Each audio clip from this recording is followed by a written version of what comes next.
Yeah, absolutely. Hi, everyone. I'm Ellen. I'm the games manager at IDW. I'm also the lead editor on Godzilla, the role-playing game, which is currently on Kickstarter. We are in our final 48 hours of backing, so please go check us out on Kickstarter. We are fully funded. We have all of our goals, so you're going to get the full package, everything jam-packed as Godzilla can be. We're backing through, I believe, top of the day, we went live at 10 a.m. So it'll be 10 a.m. April 2nd. It will be closing. We then will be going to backer kit for following up, but please do go on there and back us. It's going great. It's going well. You're going to get like all the coolest stuff. It's an exclusive cover of the book with exclusive foiling and embossing. Also, the starter set kit is currently an exclusive through the Kickstarter. So if you want that starter kit and that starter set adventure, which we're actually going to be getting a sneak peek of tonight, you got to go through the Kickstarter. So definitely go check that out. Yeah, can't wait. This will be a lot of fun. Real quick, we have an awesome cast tonight, and we're going to start at the top with Jaden.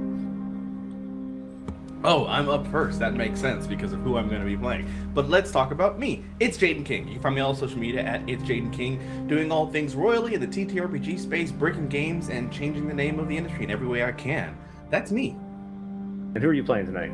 Oh, I am Cordell Newton. I am the leader of the squad. All right, awesome. And our next guest for the evening, Abigail. Hello, I am Abigail, also known as Abigail the Nerd on all platforms. You can find me over on the Tales Guild and Help Action Needed's channel. And tonight, I will be playing Dr. Karima Mabukula. All right. And our wonderful misfit here, Sam. Hey everybody, my name is Sam. You can find me most places online that make sense at Dungeon Samster. I'm also one of the team members here on Tabletop Misfits, taking part in much of their programming. And tonight I'll be featured as Hawk. All right, awesome. And I, of course, am, as Sam put it, Gary Con Misfit Prime here, and I will be playing the already seen Kaiju survivor tank. So, yeah, of course, the whole team is in the chat room right now. So if you have questions, we can answer those while we're here. We're happy to do so. But this is going to be an experience where you're going to learn with us, as some of us have played and some of us have not. And Ellen's going to walk us through it all. So yeah, take it away. Yeah, I am so excited, everyone. First of all, welcome to Godzilla, the role-playing game. We're going to be learning a whole new original system tonight. This is a new original card system. It's based around a 52 card deck. So just like your basic playing card deck that you would have at home, or you can buy at the gas station, but you can also buy it exclusive on our Kickstarter. So we have a fun Godzilla themed one, which I'm not sure if it's visible on stream right now, but you'll see the card backs at least on our digital platform we're going to be using. So this is an original 52 card system. It was written by Jervis Johnson, Mark A. Latham, and Gav Thorpe of Warhammer fame and many other games besides. I'm really excited to be showing you guys this system today. And I love to explain rules on the fly. So I'm actually ready to get into it if you guys are ready to get into it. Absolutely. Who's ready to fight a kaiju? I'm ready to fight a kaiju. Let's do it. 1, 2, 3, let's go. Okay. This game is built around the 𝚒𝚒 era, which is the era of the new original Godzilla era, original to IDW Publishing's new comics line. We have 3 comics in this era right now. We have the Godzilla 𝚒𝚒 ongoing, which focuses on a G-Force team taking on major kaiju. We have Escape the Dead Zone, which is set in a destroyed, mutated wasteland in the American Northwest. And then we also have Starship Godzilla, which is focused on a group of space mercenaries as they fly around in a refurbished Mecha Godzilla that they use as a spaceship, and they fight aliens and space kaiju and all sorts of wild things. So those are our 3 comics line. But I know some of you may not be so familiar with the 𝚒𝚒 era, so I'm going to go ahead and get us right into the game. Here we go. In 1954, experiments with an unknown energy source known as 𝚒𝚒 awakened Godzilla and a host of immortal kaiju. they began an onslaught that would stretch across decades. And while certain nations like Japan realized that treating the kaiju like natural disasters was the most effective way to deal with this threat, and fighting them only made it worse, the American G-Force was brought together to fight the good fight. Today, the world that remains looks radically different from our own. There is a mutated wasteland that was completely destroyed in some sort of kaiju, 𝚒𝚒𝚏𝚑 disaster in the American Northwest that is known as the Dead Zone. It's full of mutated humanoids and rampant kaiju because the kaiju have left more than ruins in their wake. Their attacks have also given rise to a bout of mutations as humanoids have become infected with 𝚒𝚒 energy. No one's entirely sure what 𝚒𝚒 is or where it came from, but it's clear that the kaiju, and the fate of the world are entirely intertwined. This is a world at war, and it is your turn to join the fight. Now, our players today, you're not entirely sure where you are in this exact moment, but you boarded an Archer gunship departing for some unknown mission about 30 minutes ago. As you all jostle about in the back of this enormous military plane, you get a look at your compatriots. Just starting as we set the scene in the very loud thing, you guys are probably all wearing those headsets so you can communicate. I just want to go around and get to know our characters a little better. In your own words, what are each of you doing in this moment? Why don't we start with Cordell? Cordell, in this moment, in the back of this Archer gunship, what are you doing? I'm sitting in the back of the ship looking over my plans for the mission as best I can. I got my gear set, looking over my tech device of everyone's strengths and skills, what kind of threats we faced recently, what the area is going to be like. Because all the information to be able to make it audible on the play is important. I'm a leader, but I've also been the quarterback back in the day. I know what it takes to make the team get a touchdown and win championships. This ain't no different. Yeah, just in classic before the big game in the locker room posing, looking over the flip book on his arm, which Cordell actually does indeed have some sort of like AR flip book for running plays in the midst of combat. Next to Cordell, let's see about Hawk. What are you doing right now? Well, Hawk is currently calibrating a variety of devices that all control the drones he has on this person, because drones can solve anything, and anything includes kaiju. I believe in Cordell. Cordell's a pretty good leader, but sometimes he needs a little assistance. Sometimes he doesn't know he's receiving that assistance. My drones know how to do what he doesn't know. And I'm just messing with those. Yeah, you got these little guys running out and just buzzing around. I say maybe getting a little closer to your teammates than they're necessarily happy with, and perhaps somebody who might be particularly annoyed by this. Let's go talk to Jackhammer. What's Jackhammer doing right now? Staying as far away as from the drones.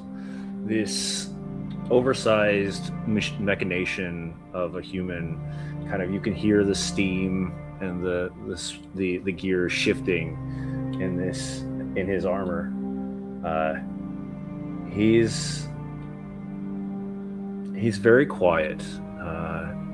This isn't the first time he's seen a kaiju. His last squad was taken from him because of the kaiju.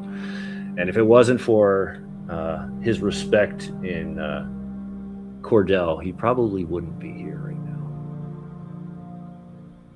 So maybe gritting your teeth a little bit as some of the younger members, less experienced members of your team are, from your perspective, fooling around. You look to Cordell and have a moment of confidence rebuilt as you see he's at least focused. And last but not least, good doctor, would you please introduce yourself? And what are you doing in this moment? Karima is sitting, and as their ride is jostling around, she is trying her best to keep her hands steady as she has a sort of one of those metal briefcases that when you open it has tech inside of it, and she is trying to navigate the kaiju database within this suitcase computer that holds within the suitcase as well some test equipment within it. It looks like she's trying to start configuring this test equipment. Absolutely. I'm picturing so many like classic like adventure movies where there's a like critical thing with like all the tubes coming out of it and the samples and the little plushy backing.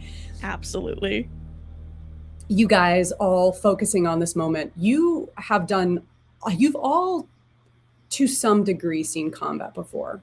You've probably all seen a kaiju, at least at a distance, some of you closer than others. In this moment, before and without saying it out loud, I just want all of you to reflect on a moment what it would mean for your character to be taken into G-Force at a higher level. Is it about career advancement? Is it about proving yourself? Is it about helping others? Why is it so important that this, whatever this mission is, that it goes well today? And as you think about that, now that we've met your characters, I would like to introduce you all a little bit, give you a little bit more of a deeper understanding. So now I'm going to give you a review of your character sheet. So I believe all of you guys have access to your character sheets. If we can put one of them up on stream while I talk it through, James, that'd be great. If we can't, totally fine. I can also just hold up the one I currently have, not that it'll show up perfectly well at this size on stream, but yeah, talking through the character sheet. This is going to give you a basic rundown of what you're looking at and also how our conflict resolution system works. So at the top of your sheet, pretty standard stuff. We've got your name, class, and squad. Name is character name. Class, there are 12 unique classes. Oh, great. Thank you. There are 12 unique classes in the Godzilla game. Each of you has that listed here. Under that is squad. So if you decide to name your team, which I think I will ask you to name your team in a second. So when I come back, I'd like to have a little choice made for that. That's where you fill in that basic information. In the top left of your sheet, you'll see an area that says hero points. Hero points are things you can earn and spend during the game through effective roleplay or doing especially well on a challenge.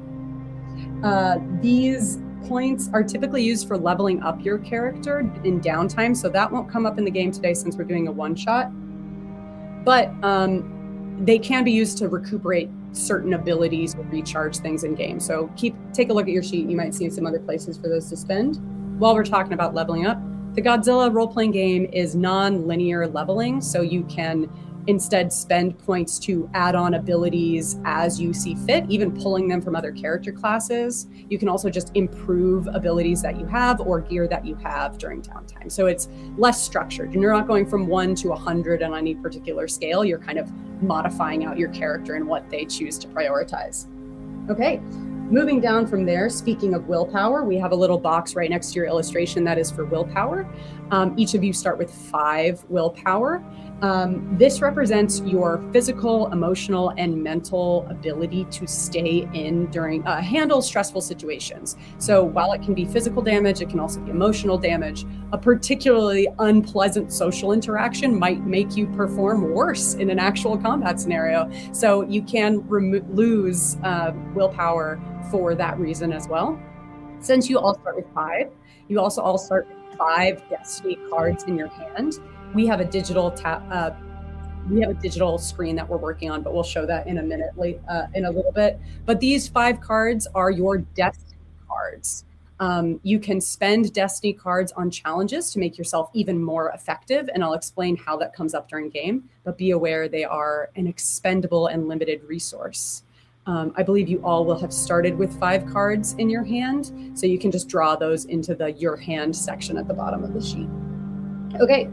To the right, we have your 4 main aspects. They are coordination, mindfulness, intelligence, and strength. These are the 4 main things that are going to build up your character. Coordination, it refers to your reflexes, dexterity, and nimbleness. Mindfulness is your ability to communicate and read a situation and the people around you. Intelligence is pretty straightforward, and strength is pretty straightforward. You'll notice these 4 things are keyed to the 4 suits of the deck. I will explain why in a moment. But moving on, we have catalyst, motivation, temperament, and appearance. These are the next key narrative factors for your character. They indicate why they do what they do and how they go about it in life. Take a look at those. It's more quick reference for yourself. Below this, we have ability, gear, traits, and bonds. These are the next 4 things that you'd add on in any given challenge. Ability represents any specialized skills or training that your character might be able to improve in over time. Gear represents any specialized equipment you have at your disposal, such as armor or weapons or technical research gear. It can also be souped up and modified so it has a different bonus. Traits you can also add on, but they only have a bonus of +1. Traits refer to more narrative things about your character, and they're there to reinforce you playing into maybe your character's bad habits or personality quirks in the game. I'll explain that as we go through an exact challenge. And then bonds, this represents your connection with the other players in your group. So by using things like teamwork with people you have a especially good relationship with, you get a bonus from working with them. There are 3 types of bonds: affinities for people you work really well with, enmities for people you hate so much you get a bonus for refusing to work with them, and rivalries for people you have a playful competitive relationship with that you can get a bonus if you're trying to outdo them specifically in a challenge. Okay, now that I've explained that, I can explain the general challenge system. So just like any TTRPG, you would explain what you're attempting to do, and then I would say what kind of challenge that would be. So for instance, let's say I'm Cordell right now. That's the sheet I've got in front of me. And I, Cordell, want to run into combat ahead of everyone else and punch a kaiju in the face. I, the DM, your deck master, am going to say, well, that sounds like a strength challenge. So you're going to start by adding your strength score, which is a +2. Then you can add 1 ability, 1 piece of gear, and up to 3 traits to that challenge.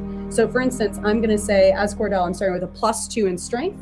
I'm going to say this is my lead from the front ability for +4. So I'm sitting at a 6. I'm going to say I'm using my taser cannon for an additional +4. So I'm at a +8.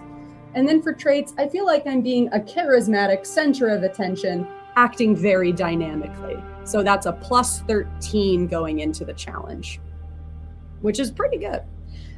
The last things you can do are, you can choose to play a destiny card from your hand. The card's value would add on. So for instance, if you had, if you had a 4 of hearts in your hand, I would add 4 to that total, giving me a +17. However, if it matches the suit of the challenge, it's a value 10, regardless of what's on the card. So if I had a club in my hand, then it would always be a 10. So that's the point of matching the suits, if you'd like. Yes, exactly.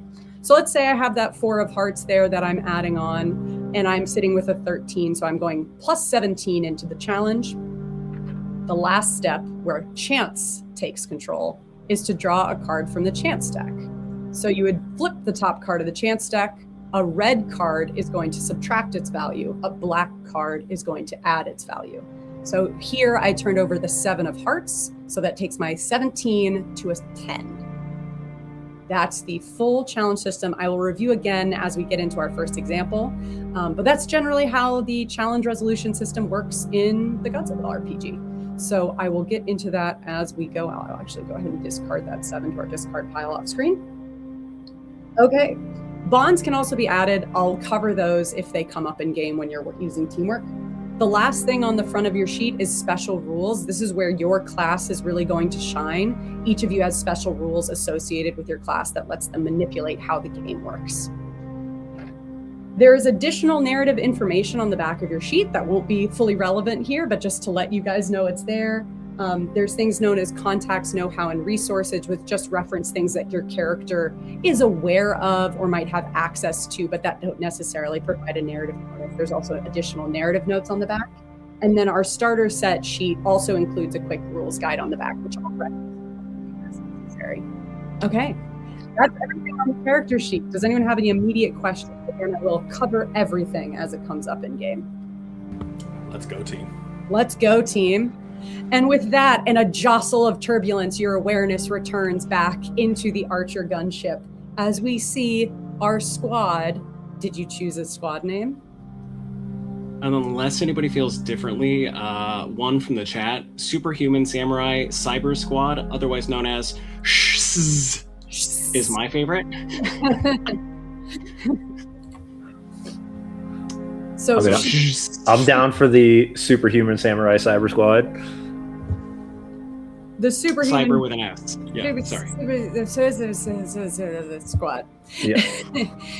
You all return to your awareness inside as the intercom crackles and you hear the voice of your team liaison for this mission, a man who introduced himself as Agent Scott Casey over the intercom. He says, sorry for all that cloak and dagger stuff, folks. This is a top secret mission scenario, and I just did not want to spoil the surprise or anything like that. So, you all signed those NDAs, though, right? I don't want word getting out of anything. Just nobody be on stream or anything. Nobody's live tweeting or twitching or anything like that, right? No. All right. Okay, I trust y'all.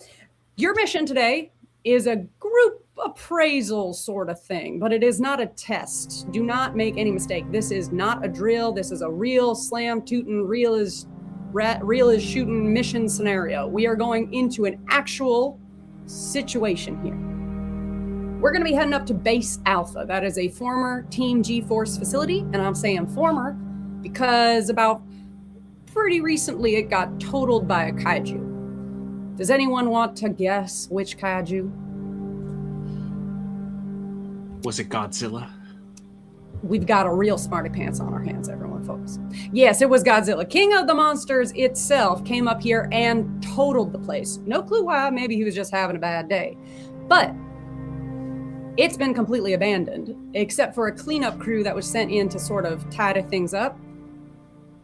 Except we also haven't heard from the cleanup crew in about 4 days. They checked in normal about 4 days ago, but then an hour and a half ago, we got signs of a 𝚒𝚏𝚒𝚏 spike at the base, and it's been rising ever since then.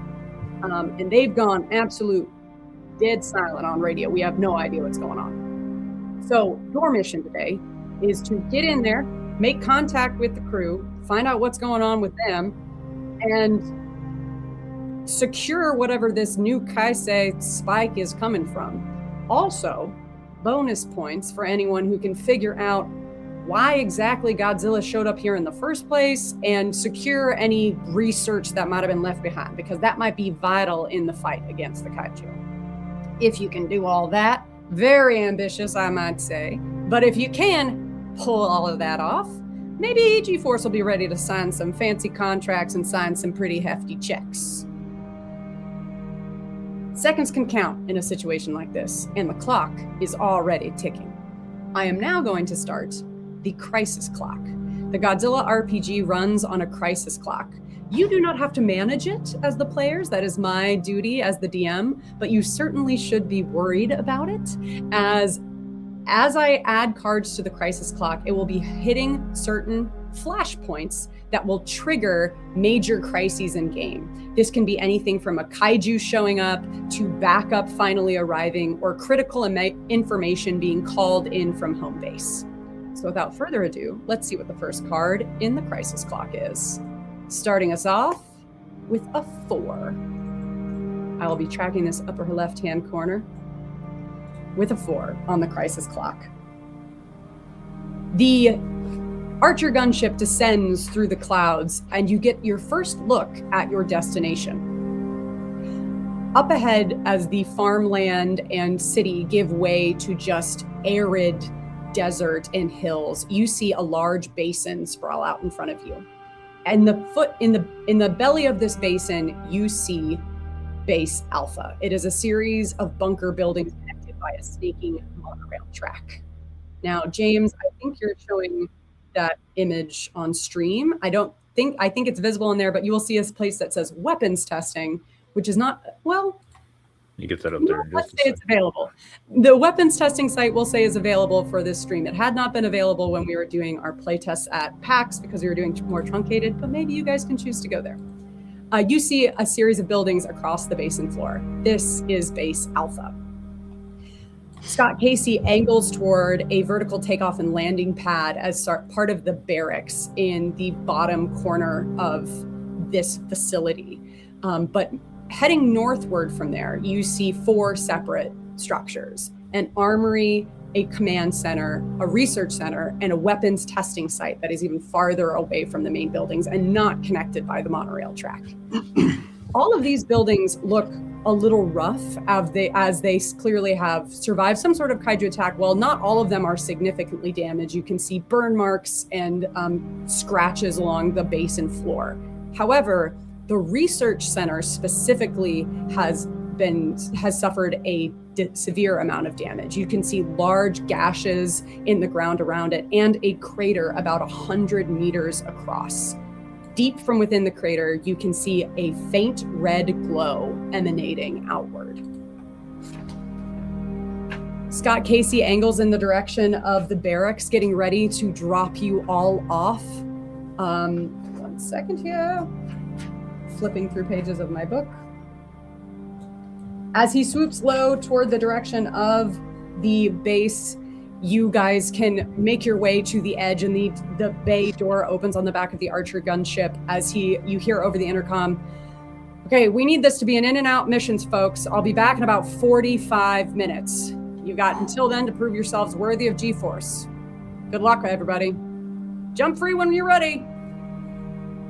You guys, how are you exiting? Who's waiting for it to land and who's just jumping? Now, depending on how high, like, Cordell would like to, like, go towards the edge, and as I go through, I kind of do, like, a turnaround, look towards them, and I'm like, "Let's go, team," and, like, I want to, like, lean back a bit, just to kind of, like, fall backwards and then angle myself towards the fall. Yeah. Damn, he's cool. Damn, he's so cool. He's agile as hell. Yeah, superhero land on the barracks target. I'm gonna wait until the entire thing stops and the gate drops, and then he will slowly trudge out of the as like one of the last people out. And prior to the landing, I walk over to the edge and I offer, "Doctor," and you see a couple of jets on my back sort of like light up, and they're priming for me to do my own little fall maneuver that won't look nearly as cool as Cordell's. Yep, just 1 second. I'm gonna get out a piece of equipment from my suit, from my little case, and attach it to my belt so it's more easily accessible. Close up the suitcase, lock it, move the little combination lock a few times on it, and by the time I get over to Hawk, it's almost landed. It takes so long for this, and then she's like, "Okay, I'm ready." All right. And I use 3 drones to attach at connection points between my front harness and the back of whatever rig you might have. And as we step off, we lower a full 3 feet to the ground right before the ship lands. Very dainty. Jetpack. Got it. There is a whoosh as the archer gunship sort of like peels back and does like an arch away. You guys see Scott Casey salute through the cockpit window. You are now on the ground at Base Alpha. In your immediate surroundings, you can see the barracks off in the distance in this area. Pretty close to you, you actually see a pop tent. Inside, you can see there are some crates and collected belongings and work tables with the cleanup crew standard insignia for like that, what would you call it? That department or that unit of G-Force on the banner or on the tent side. So that seems to be like where they were set up for work. However, you do not see any persons or things in your immediate vicinity that seem to be moving, threatening, or otherwise. What would you all like to do? Cordell's like, all right, team. Let's get a good foundation of where we at. Let's head over, scan the previous work site, see what they was working with, and then from there, we'll see what we do next. Go team. Sounds good. Yep, As we move over to check out the site, first the doctor goes. I'm just reaching over to my side for the accessible piece of equipment that I just set onto my belt, which is the 𝚒𝚒𝚏𝚑 scanner, and I begin using it. My suspicions are that the 𝚒𝚒𝚏 is going to be in higher value towards the research station, but starting with the cleanup crew tents and just kind of I don't know what this thing looks like, but like It's like an AR display that comes up in yellow, like highlighter yellow AR lighting. You can see like a diagram of the base. It's scanning like, it almost looks like radio frequency levels that it's scanning up and down. Got it. So you're going to be doing that Kaisei check. You, Cordell, are starting to look through the cleanup crew site in the barracks. Yeah, full physical observation. Since I have like my what's it, tactical heads-up display, I'm gonna try to see if I can like log the information for it to be like seen, just to be like, okay, what's here, and kind of get that information logged in. Okay, got it. What about Hawk and Tank? Oh, sorry, Hawk and Jackson. What are you doing? You are a tank. Your name is a tank. We call him Tank. On the ship, I was wearing my glasses. Before stepping off that full 3 feet, I put on my first set of goggles. And as I walk over to the pop tent from the cleanup crew, I put on a tertiary set of goggles and I cast 3 of the drones up into the air just so they can be getting a little bit of preliminary analysis for those offsite buildings from the barracks where we're at currently. It was very much a, yep, let's go check out that nearby tent. But my full focus is on the drones, trying to see if we can get even a little bit of information about where we should go next. Sure. Getting a lay of the land. What about you, Jackson? Jackson's just kind of looking around. You can see he's not comfortable here. Little skittish, staying kind of the back.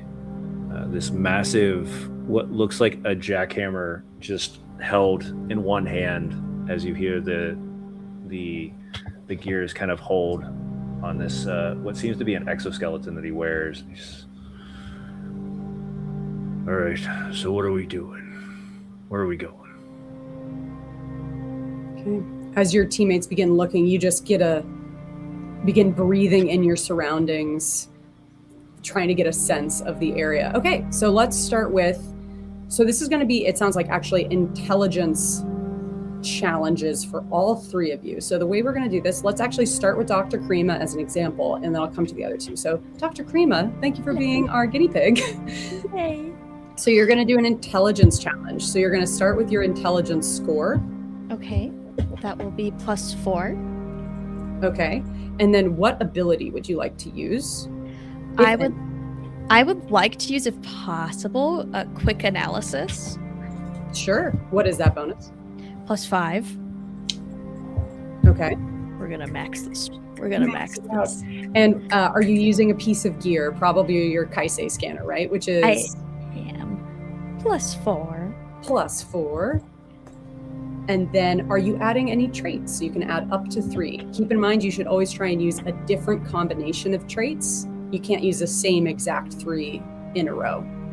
No problem. I think for this, I think the trait that I'm using just right off the bat would be methodical. I think I'm gonna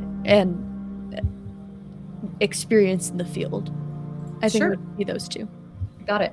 So you're sitting at a +15. Also for you guys, so you can see on that digital share, there's like a little counter you guys can use. So Abigail, I've got you at a 15 there.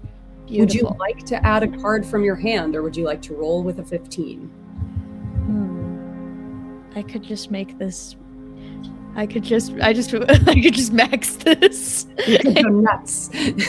Let's just go nuts. Let's do it. Okay, so my intelligence, the house is a diamond. Correct. So if I pull a diamond, no matter what the number is, it's automatically a 10. Correct. Okay, let's have fun with this. Yeah, max it out. Where do I put it? So if you put it in that upper left corner within that rectangle, then the audience can also see it. Right here. And then you can flip that for us. Great. So that's a 10. So you're now at a 25 before you've even drawn a chance card, burning one of your very dangerous, very valuable destiny cards very early in the game. But you know what? What's more valuable than information? Okay, so you got a 25. Last step is to draw from the chance deck. And if it's red, you're going to subtract its value. If it's black, you're going to add its value. Ooh. -9. Okay. So that leaves you sitting at a 16, which is not bad. And you can go ahead and discard both of those to the discard pile. A 16 is certainly a fine check. Thank you for being our guinea pig for the challenge. Everyone else who is doing a challenge, you can go ahead and start constructing your bonuses now, and then I'll come to you to finalize your scores once you're flipping your last card. But I'm going to describe what 𝚒𝚏𝚒𝚏 discovers looking around with her 𝚒𝚒 scanner. With a 15, you bring up the scanner and begin moving it around. What is it? I described it as like a radio signal, but what do you think your scanner looks like for picking up 𝚒𝚒 energy? Is it a sound? Is it a visual cue? What do you think it looks like? I believe it's a little bit of both, just to make sure that it's not. She's very analytical, so I don't think she wants to accidentally mishear something or be like, is the signal like getting just a little bit brighter? Because sometimes the 𝚒𝚒 is in a very small increment.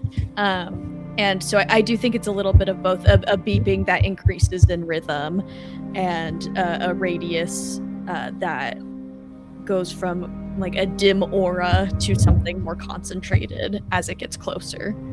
Yeah, I'm kind of imagining like a colorful version of the language from, oh gosh, what was that Amy Adams alien movie about language and communication? Arrival. Yeah, I'm imagining like that sort of like squiggly circle line, but like in color.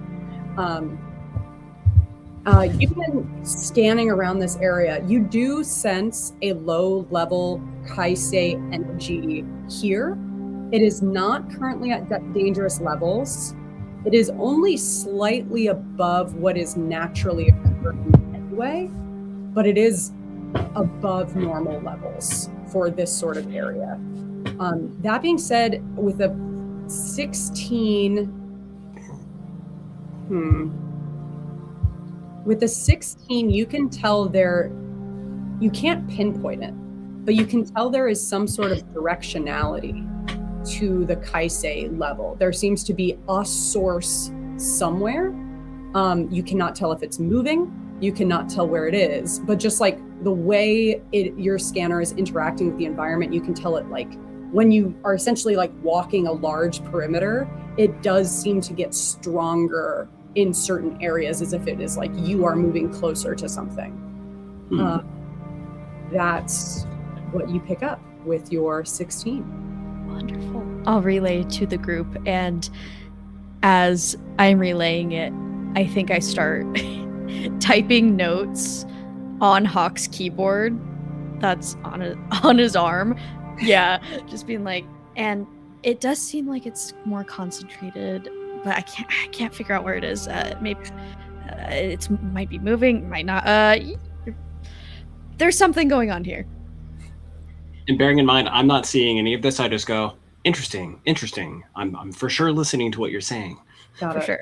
My follow-up question was going to be, is Hawk, yes or no, is Hawk flexing at all because she is typing on the keyboard on his arm? Even if I Or is he was, I'm oblivious? going to lean fully into round frame glasses, longish hair, lithe physique. So yes, but it doesn't make a meaningful difference. That Velcro is all the way around onto the other side. Okay, 𝚒𝚒𝚒𝚒, and let's go ahead and come over to Hawk now. You're ignoring this slightly, your reedy arm under your keyboard. You're managing your drone's intelligence challenge to get a lay of the land. All right, I am stacking intelligence with my ability, drone handling, go figure. I am going to use my gear. Oh, by the way, drone handling adds me a 4 to my intelligence of 5, bringing me to 9. I'm going to use my combat drones, adding another 5, bringing me to 14. And of my available traits, I'm going to lean into logical and deductive to bring my pre-modified chance to 16. And I'm going to roll the dice, so to speak, and not add a card. Okay, so a 16. Go ahead and draw your chance card. All right. Plus 9. 9. Fantastic. Okay, so a 16 bringing you up to 25. Kind of the exact opposite of just what happened to 𝚒𝚒𝚒𝚒𝚒. Teamwork. With a 25, I'm going to ask, I would say with that level of success, you do not need to choose between looking at a specific area or getting a lay of the land. That is a high enough success. You're able to do both on this challenge. So as your drones zoom out across the terrain, you see that while there seem to be like minor marks or damage to wear and tear to some of the buildings, you go to the command center, do a quick circle. There's not seem to be any extreme damage to the building. You can tell it is under complete lockdown protocol. The bunker doors are locked and sealed. The emergency lighting is on. You know that there would be like a digital access pad you could potentially hack. You could also try and break in. You could also try and get lucky and see if there is some additional way to sneak into the building. Continuing on to the armory, you see the same thing here in terms of the bunker being under shutdown. However, you also see that there's evidence of combat on the monorail dock here.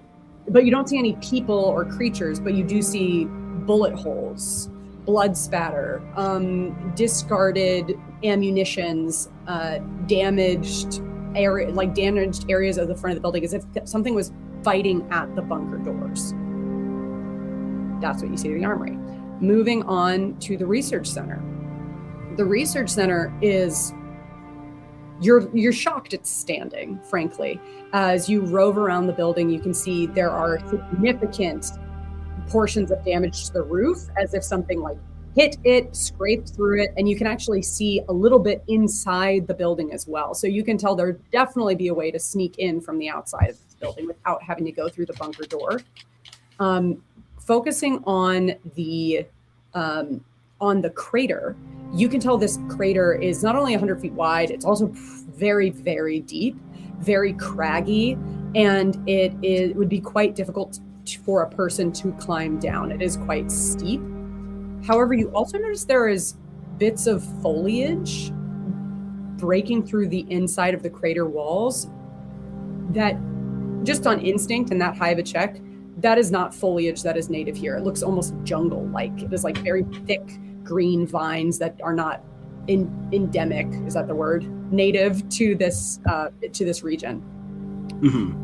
Swooping off from there, you head toward the weapons testing site.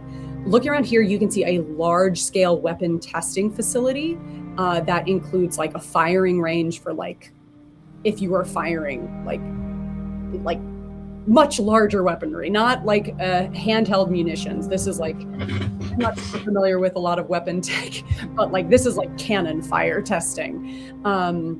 This building is also under shutdown. You see that there is essentially a bunker door in the side. They built it into a caldera off of this area. So there's like a mountainside with a huge bunker door built into it that you'd have to get through, or you'd have to go over the mountain ridge to get to the actual building. You do not see any people or monsters or other, vehicles moving around the base in any way. That is what you get with your intelligence check. And I can tell you did well because I've been talking for a while. That was a lot of information you just got.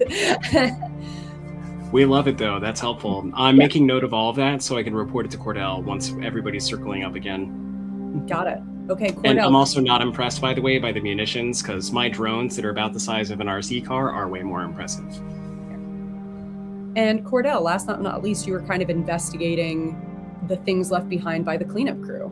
Where are you at with your intelligence challenge? I would also argue you could do a mindfulness challenge, but I think intelligence makes more sense here. No, we're going to do intelligence because it feels funnier. Because with a 2 in intelligence, I'm thinking spot an opening, but even then I'm like, my abilities don't go for observation. So I'm half tempted to just go with using motivate because I'm just like, let's go. Sure. Which, going that route, that plus my tactile heads-up display, being decisive, cool, calculated, and being charismatic puts me at a 10, and I'm not going to use a card because this will be funner. Let's see what happens. Okay, go ahead and flip that card. All right. Yeah. 0. That's what I'm hoping for. Got it. You begin going through these crates, trying to like ascertain what was going on in here. You don't, for some reason, think to open any of the crates. You think your tactical heads-up display is going to like just tell you what's in them. So your tactical heads-up display, which is essentially creating like a running log of everything you're finding here, it just keeps saying like 2 crates, 4 containers, 1 water jug, just like useless information.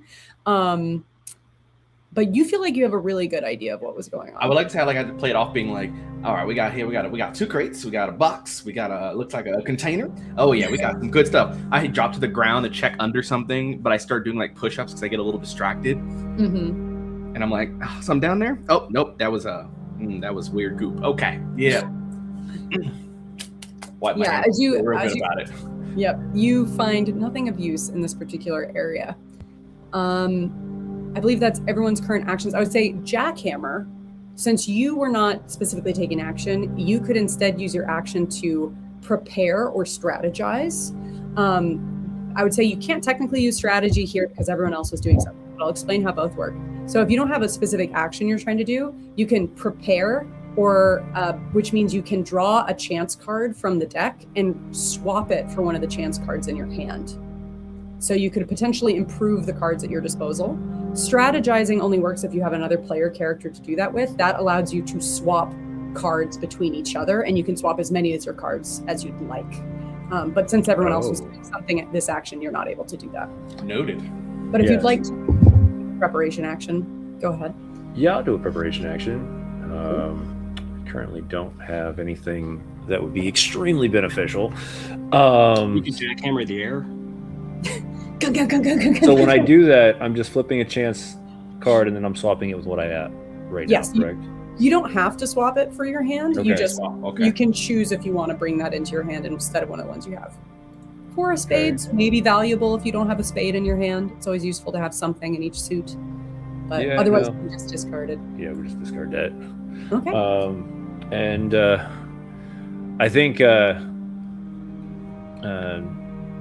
Tank is kind of just watching the impressiveness of physical attributes that Cordell is doing, and then keeping an eye out of all these little buzzy drones that are buzzing around.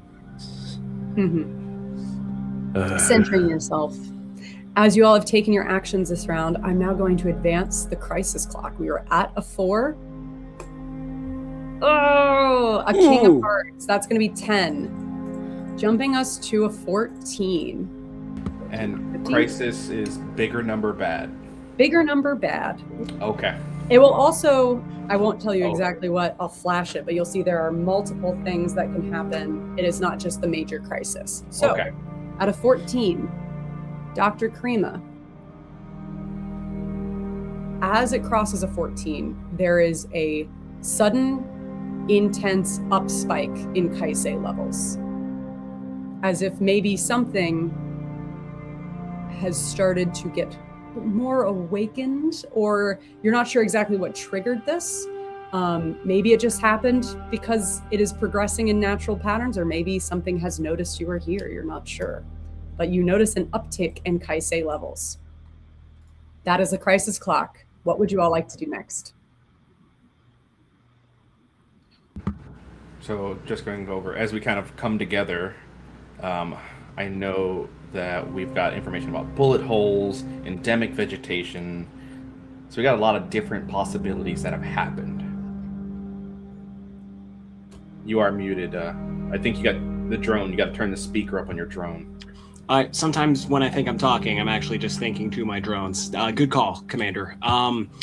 Although it looks as though there's easy access to research, and like there could be actual signs of life down at the barracks, at the armory, my thinking is that if we start out at command, we could unlock access to each of these sites and maybe find additional survivors due to how locked up it seems.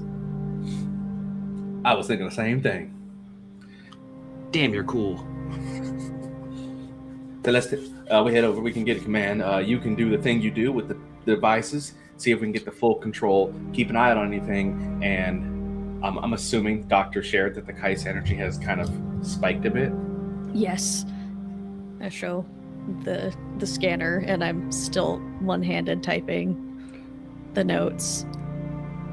And I look at the each of my 12 drones has its own little stopwatch on it, and they all reflect that we have fewer than 45 minutes. So I start to sweat.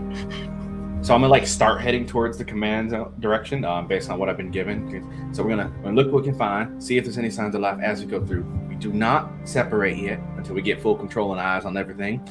Jackson, keep eyes up and around. we might have to make an audible if something comes up. Sir, that's a large gap to get to. We can get one of these trams running, we might be able to actually get there faster. That's an excellent point. So if you're aware, the hexes on this map are about a third of a mile. If you proceed on foot, it would take your entire action round to travel one hex to another. Taking the monorail allows you to instantly travel to a location and still have your action available to you. However, the monorail cannot go to 2 different locations in the same round. So splitting up gets a little tricky, though it might help save you time if you have a lot of different areas you want to cover. But if you would like to try and take the monorail to command, that would allow you to also do an action when you arrive. As Cordell's looking at the tiny screen on his watch, also meaning the tiny screen of the map over there. I can try to enhance it. If you could just send me a screenshot of it. Okay. So I'm Do you gonna guys go want to take towards. this? Yeah, see if we can do the monorail if there's Cool. power here. It seems like at least. Yeah, you make your way to the monorail. It does seem to be operating on a backup generator. So the monorail is functional. So you guys can all get up onto the monorail, climbing in one after another. You manage to activate the control, punch in destination, and it suddenly kicks off in the direction of command. There's this faint jolt, and you zip off in the direction of the command center. The hot wind cutting through your hair as you guys pull up and come to a stop at this dock. You see, as you predicted via your drones, that this is under lockdown procedures. You will need to find a way to get into the building. What would you like to do? So the building's locked down is what we... I mean, kind of why I'm here. I know you would think I'd be good at this, but I do think this is a job for Jackhammer. Sure. So he pulls out this massive one-handed jackhammer. No, I don't know what kind of stability this building offers, but we'll get through. That's for sure. I run the blitz. Go ahead, and that's going to be a strength challenge as you muscle up with this enormous jackhammer. We'll say, Cordell, as your combat leader trait, you can help someone and complete your own action in the same round. If So, you'd yeah. like to help. So, yeah, I would like to assist. So how do we assist? Absolutely. So you pick the leader. So I would say the leader here is going to be Jackhammer. Yep. So Jackhammer is going to construct his number the same way he would otherwise.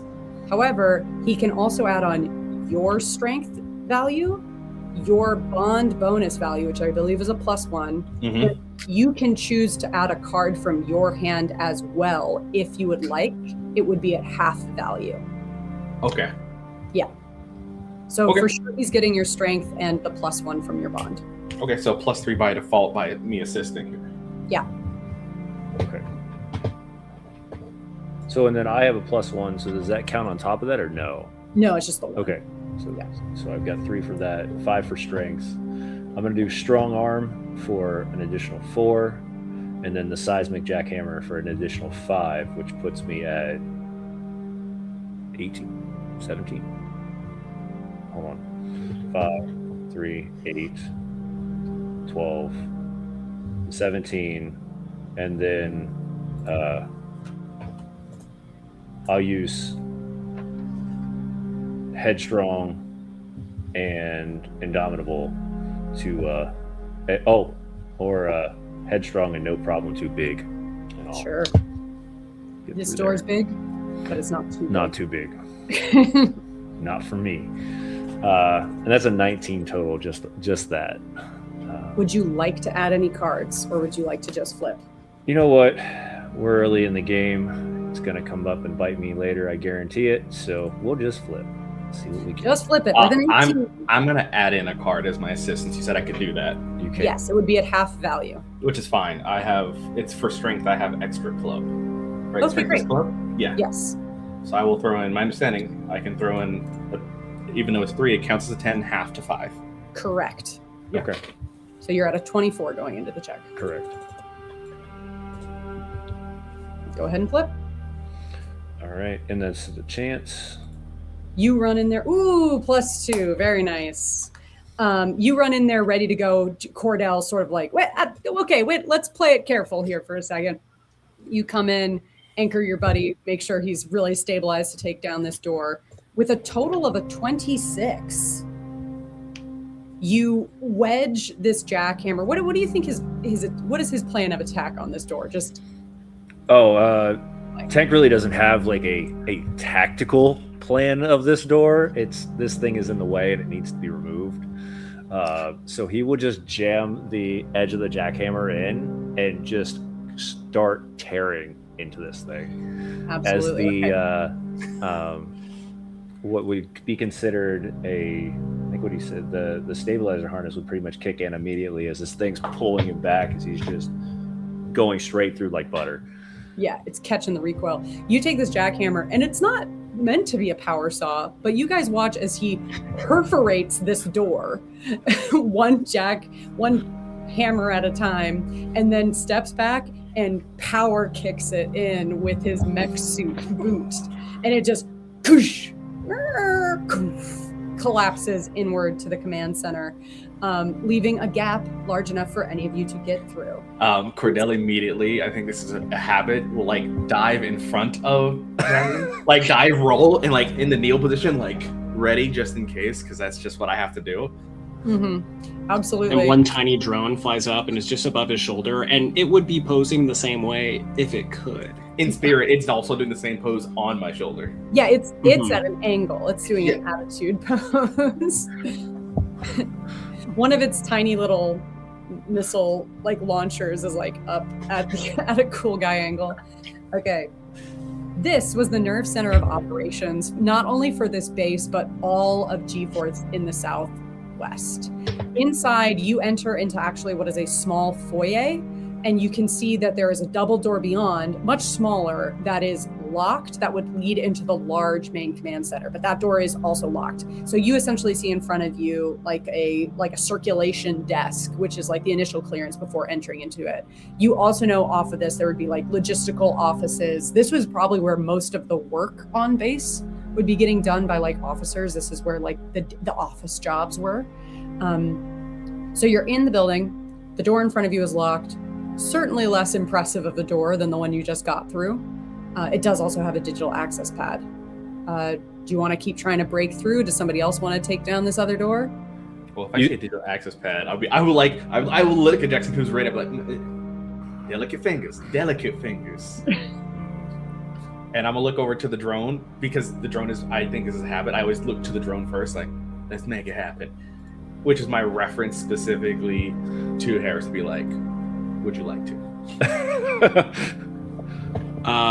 You see Harris Hawk doesn't even like move his physical body, but he just taps on the keyboard, which is somehow a control mechanism for 12 drones, whilst also being able to take notes. The drone hops off your shoulder and doesn't like R2-D2 jack into anything. It just considers the buttons and is gonna try to hack its way in. Oh, do your drones have little individual personalities? They do now. They do now. Yeah. Oh man, I love little robots with personalities.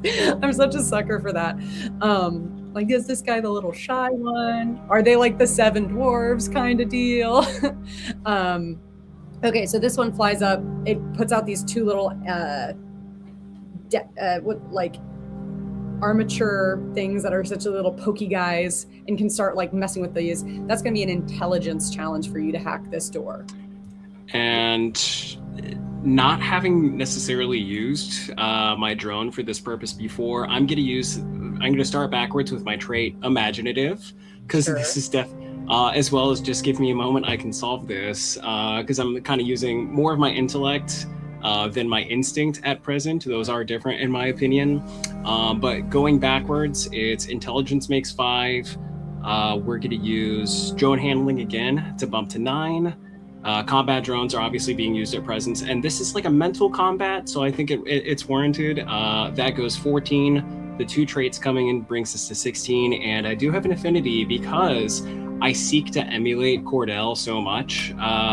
That'll bring me to an unmodified 17. Okay, here's the question. Is Cordell choosing to use? So Cordell has an action and an assist. Oh, you're right.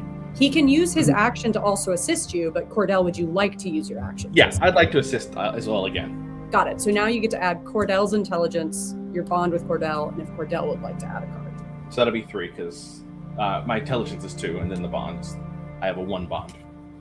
And I'll ask that you hold on to your cards because that brings us to a 19. And oh wait, hold on. I already had the bond, so we don't use your bond. Is that correct? Well, it's the same. It's a +1. Neutralize each other. It's a +1 either way. Okay. It's a +1 either way.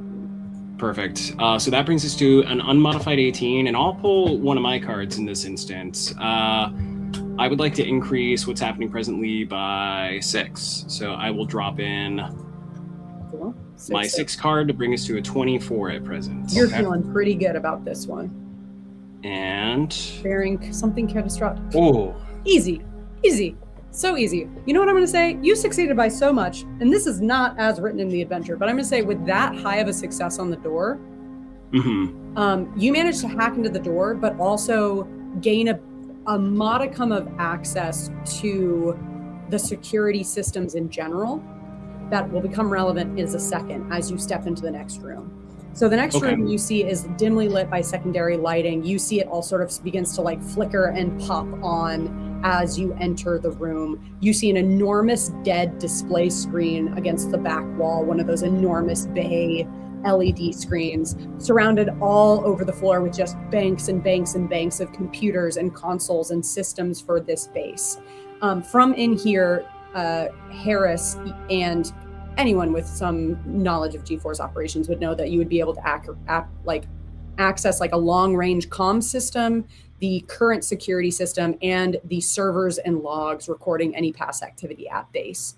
But just at a quick glance looking around, you can tell those servers are currently non-operational. They seem to have been shut down. As you guys enter this room, I would say you are able to contribute 1 success toward repairing the security system, if you attempt to do that sort of thing. Looking around this room, you see a series of briefing rooms around the side walls, as well as a staircase leading up to a secondary area. And as you step inside, casting like your flashlights around, you see the bottom of 2 feet on the ground, as if somebody is slumped against a door at the top of the staircase. Jackson has gone, everybody has gone except for the good doctor. What are you doing as you kind of pull up the rear? Oh man, I'm a doctor. I'm not that kind of doctor. Not that kind of doctor. Not that kind of doctor. I'm gonna prep this round. ooh, there's a body. Anyway. There's a body. I'm gonna let you guys hack this computer. Yeah. I'm not that kind of doctor. That's actually so cringe. That's actually a body so in here. crazy, actually. It's actually really embarrassing. That's like super embarrassing. DR, not PhD. Oh, I'm absolutely taking this card. Give it to me. Okay, so you do a preparation action. All the boys come in, see the body, look back, and you're like, no, thank you, actually. Crazy, Boys, right? I'm all good, actually. Okay, with that, you guys have gained access to the command center, and I will add a card to the crisis clock. You were at 14. You are now at 18. Oh, It's It's ticking along, everybody. not as bad. oh no. 18's I still would pretty say- bad. I don't know. I think within the first hour, we were at like almost 30 when we played the first time. It was a bad one. But we played. Okay. At an 18, you do not notice any immediate change in your surroundings. Fun fact, I've had a game where I played all 4 aces to the crisis clock, and an ace is a 1. So it was like it was just like really extending it. And then I had another game where I played 5 10s in a row because I played like a jack and 4 10s to the crisis clock. I felt so bad for them. But you guys are at an 18, which is a pretty healthy number for the crisis clock. What are you all doing? You know, there are systems in disrepair in here. There also seems to be a body in the room. What would you like to do? Let's actually start with the good doctor this round. Probably prep round. No, I'm kidding. You Still guys not my got style. this. Yeah. I'm here to promote a Kickstarter, and I just don't play the game for like 4 rounds in a row. I'm good. No, I'm good actually. I'm actually all set. That's a Thank way to you. play. That's worth celebrating. Yeah. Sorry, all. go ahead. That's fun for you. All preparing for a reason. It's for when things hit the fan, you're stacked. Yeah. I'm so stacked. I am going to, my things. I'm trying to see the things I can add because I'm not a hacker. What kind of doctor are you? Oh, Kaiju. I asked about my character. I'm Kaiju doctor. Just Kaiju specialty, yeah. Yeah. Researcher. That's why I'm here. You haven't heard her talk about that? She needs samples from 3 more kaijus. Whoa. Ah. That's a secret. I'm not supposed to say that. My, Oh God, I thought I was talking to my drones. It's just on the squad comms. Cordell's thoughts is if we can get into the system, maybe there's Yeah. information for the doctor that to then punch Yeah. through. Would it be okay if someone else went? I want to see if it's after we get into the system. Are we allowed to kind of maneuver the turns? Okay. I want to see if we can get into the system and then I can information hunt. I would love to see this moment of role play where the guys all look to you and you are basically like, no. Yeah, I'm looking like, all right, doctor, you got this. All on you.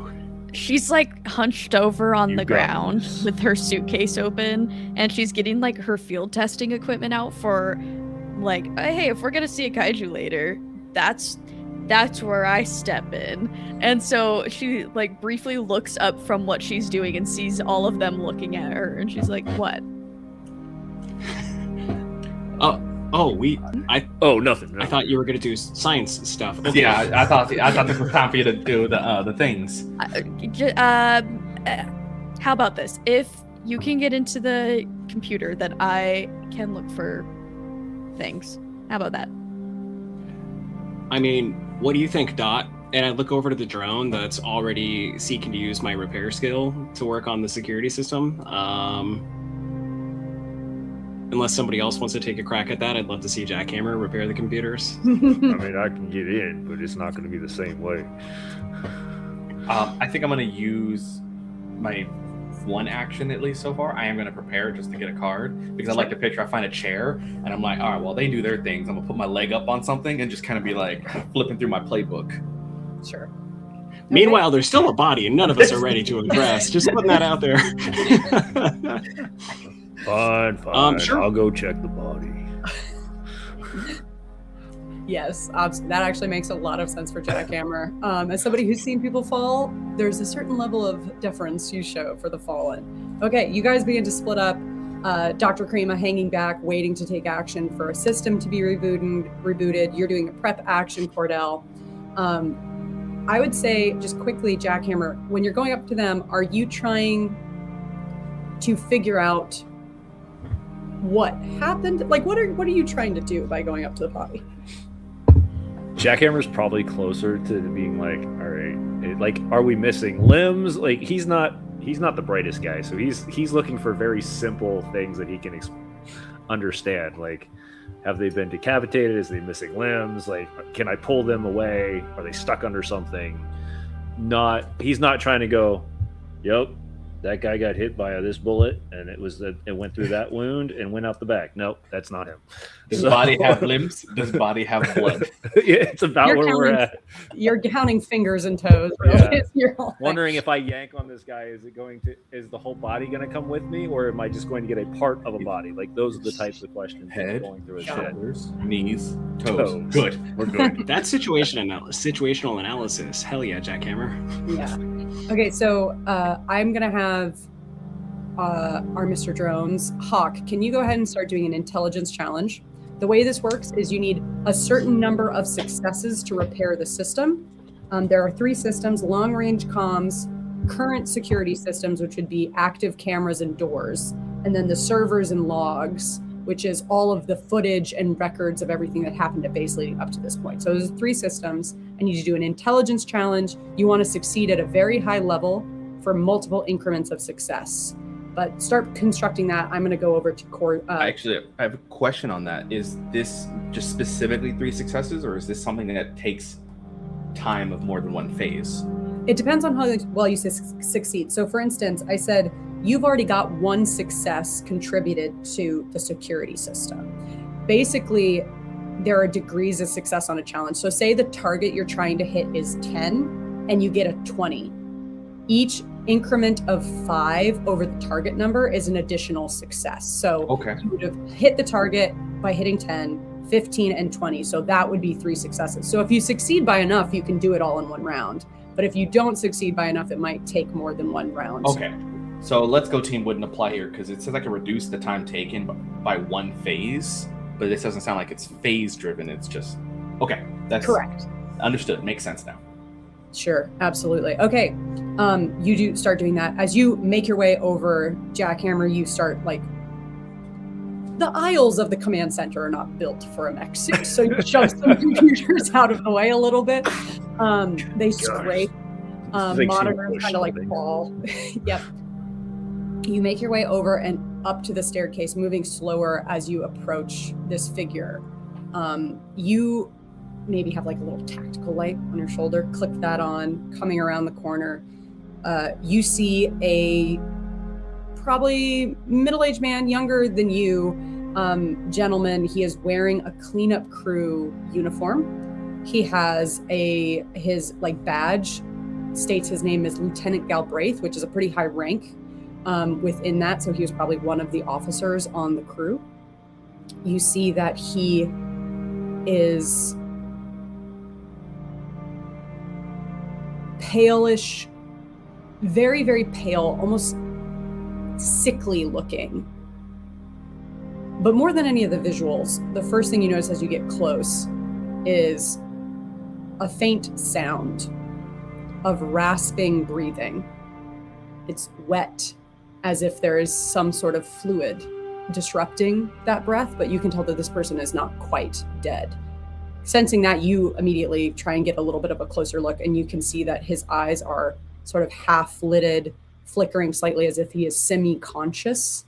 And you can see in his hand, he seems to be holding a semi-deployed syringe of some kind that has an amber fluid in it.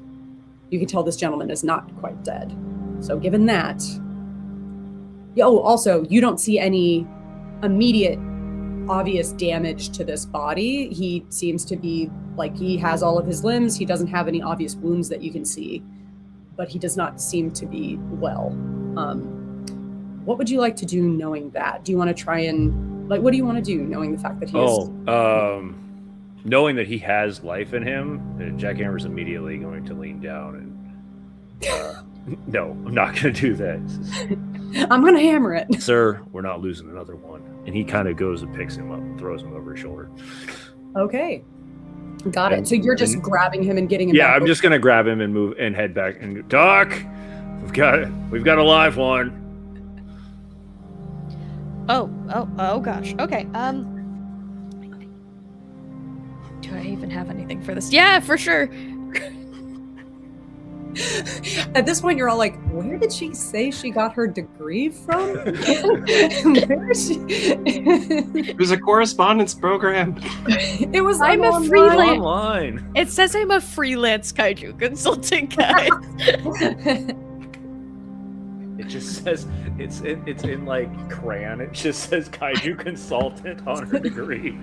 I just looked at my sheet and it says I do have some kind of medical training, specifically motivational psychology. So I can't help at all. Yeah, I can help, probably, maybe. Is he a drone? I can do something if he's a drone. We not bring a doctor. Okay, I think instead of prepare, I might help the doctor help this person. Okay, so you want to use your other to assist the doctor. Okay, yeah. Got it. Okay, so doctor, I would say Jackhammer, you kind of bring him over, put him down in some sort of chair or on the ground, maybe in this area. Yeah, it'll be on the ground, especially if he's coughing or producing some sort of fluid liquid. It's the only one I found up there, but yeah, he's alive. I prefer not to lose another one. Got it. Okay. There was a syringe in his hand or in? He was holding it. Is he still holding it, or did he drop it when? He doesn't seem to be holding it anymore. Okay, then I don't know about that. I'm gonna do hopefully some sort of intelligence check to figure out what's up with him, because there's no visible injuries and he's looking quite sickly. Yep. This is probably something more within my wheelhouse of like, oh, not injured, sickly. My knowledge might be able to cross over. Got it. Intelligence challenge. Would I be able to do, my ability has read the studies of Yes. potentially, there's been research on this. Yeah. And if possible, I would like to use my digital tablet to kind of input, not WebMD, but just put in symptoms into something, and you type GeForce WebMD. this man is dying. It's just like maybe cancer. Yeah, it might be. He might already be dead. We lost him while I'm typing this. I feel kind of like I could put in one trait in this, and I feel like it's indifferent. Like, I think right now she's being a little like, okay, I love we're gonna this do so this. much. I guess we'll do this. Nice. Wow. So that's gonna be an intelligence challenge. Cordell, you are assisting. You do not have a bond with Dr. Karima. So the only thing you're able to add is your intelligence score. You do not get a bond bonus. You cannot add a card. Yeah, so you get 2 added to it for my intelligence. Okay. For both my And- brain cells. So I'm at, and then I'm being indifferent too, so I get a +1 for that. Still better than mine. If I wanted to help. And yeah, I'm not going to use one of my cards. Let's just see what happens. She's indifferent. Why would she use I'm one of her cards? indifferent. Why would I use my card? God, I feel so bad for this poor man. Let's see what happens. Please, Okay. Faye, be nice to him. Nope. Oh, Real no. name. Okay. Ooh. 14 minus 8 is going to put you at a 6. No That problem. makes sense. You're not that kind of doctor. I'm not that kind of doctor. I'm literally just That should be that should be a trait on your character. Not- I'm a doctor. Not that type of doctor. Yeah, actually, that is a rule in the game that I can assign new traits or temporary traits. I'm going to say a temporary trait is I'm not that kind of doctor. I'm not a people I'm doctor. not sure how that's going to help you, but that's a temporary trait. Okay. So with a 6, as you get down and begin to try and examine the body, you go up and feel him in, and you feel that his skin has gone cold. You begin to do like a general examination, try and take a sample. As you go to like, you can tell that there's something sort of like straining his breathing, and you're not that kind of doctor, but you can tell that it has to do less with like a fluid boiling up and more like something constricting his airway. So you try and like pull down like the collar of his uniform. As you do so, you see there is this faint like green webbing starting to kind of crawl up his neck. It almost looks like his veins are turning green, but they are new veins under the skin growing up in a very dark green color. However, as you do that and you're getting close, there is a sudden gasp from the figure, and he sort of just like lashes out in your direction, attempting to just sort of like, you're not entirely sure what happened so quickly. It just sort of almost could have been just an instinctual reaction as he sort of like bellows and throws an arm at you. I need you. You are going to take 1 cost from this. So in the back of your sheet, you'll see under quick rules, when you fail something, if you fail something, you can take a cost.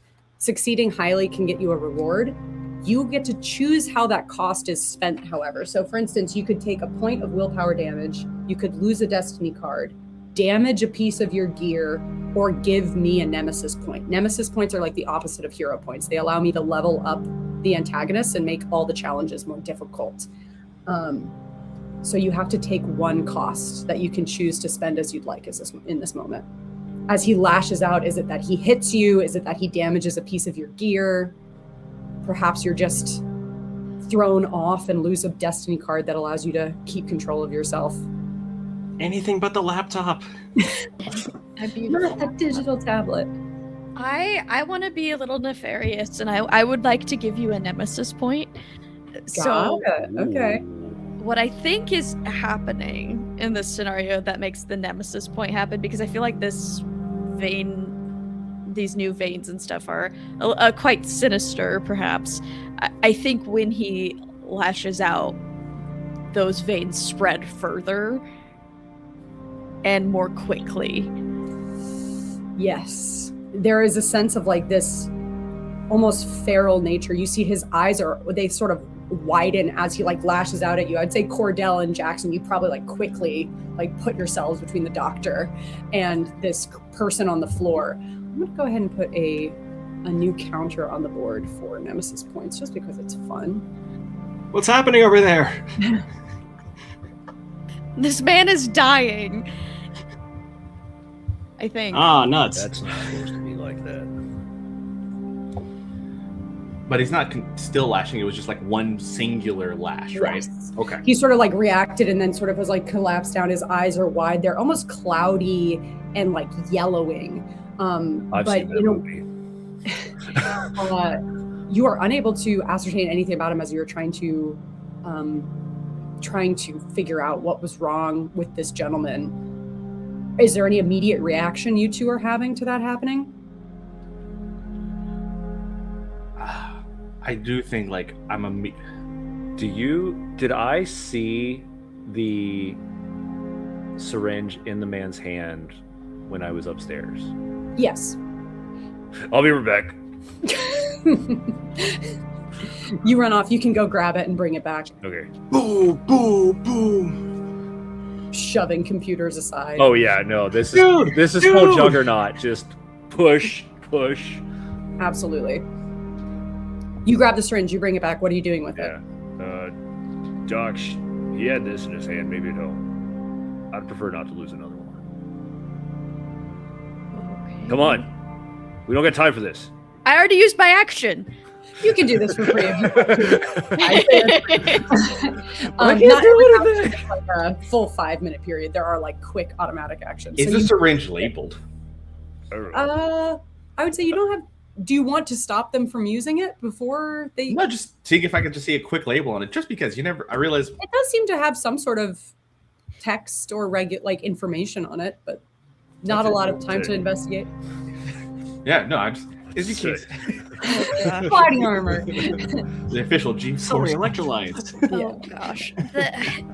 Here's the her temperament is better be safe than sorry, which is why she's being a little chill about all this.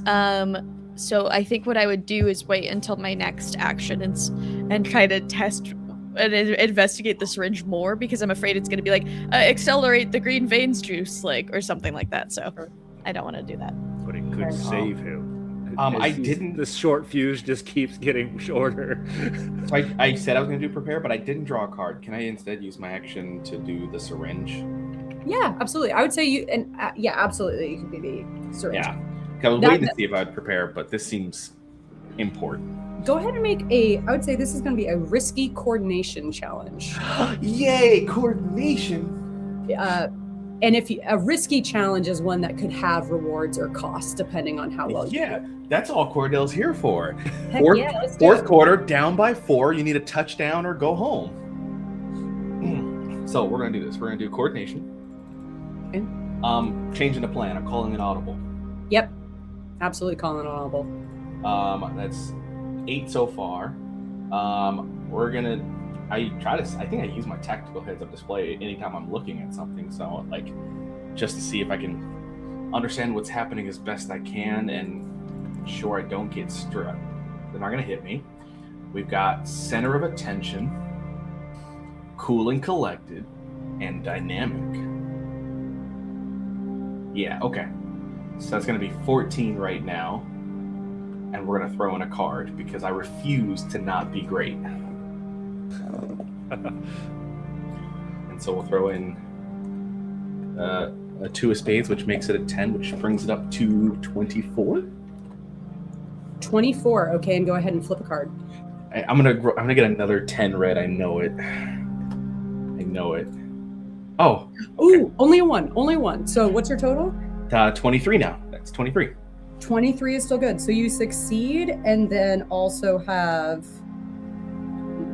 So you succeed by a factor of 2. So you can take 2 rewards. Ooh. Rewards, okay. But you manage to get in, you jab it right at the jugular into a quick artery so you know it's going to deploy as quickly as possible through the system. You get right down in this man's face as you stab him with the syringe, deploy it, and then are kind of bracing him as he's like trying to grab at you. You watch as his eyes and hands begin to go faintly limp. There's a moment where you get a register of like humanity in the eyes and a sense of relief before he falls unconscious. We saved another one. You can choose how to spend those rewards as you do. The drama with the body unfolding. Meanwhile, somebody is over there with his little drones doing some tip-tapping. Okay, go ahead and let's go ahead and do your intelligence challenge. So I do know that I jokingly said 12 drones, and 3 of them are very specifically oriented for combat. I don't want to break the game that much. That said, if I'm trying to repair something, I don't have any gear for it unless we wanted to justify drones, because picturing little specialized robots with their own tasks is very cute and fun. But I am curious, on the back of the sheet, it does say that under resources, I have portable electronics tools and a Rankin 2 and how to use those. Would I be able to factor that in place of armor, drones, jetpack, my gear on the front of the sheet? Yeah, absolutely. So you would be able to... Any appropriate tool can count as a +1 on your check. So you would have like basic repair equipment on you. Oh, sweet. That brings me from a 10 to an 11 then. And I will pull a card very specifically wanting this intelligence to succeed by way of my repair skill of 2, my intelligence of 5, the tools that gets me another 1, and I'm pulling in logical and... repairing non-drones is kind of not in my full area, even though I can do it. So I'm calling this a willing test subject. A smattering of those things brings me to an 11. And since intelligence for me is diamond, I'm just going to put my 2 diamonds in the pot, which brings me to a 21, I believe. Okay. And just to make things spicy, Ellen, because Jackson juggernauted through the computers, instead of having 1 success against these 3 points where we want to learn additional data, can we knock that success out of here and now the stakes are higher? Sure, why not? If you want to shoot yourself in the foot, go for it. All right, yeah, let's take a few toes off with that shot and shoot. Dang. Okay, so that lands you at a 19 though, right? Yep. That's not bad.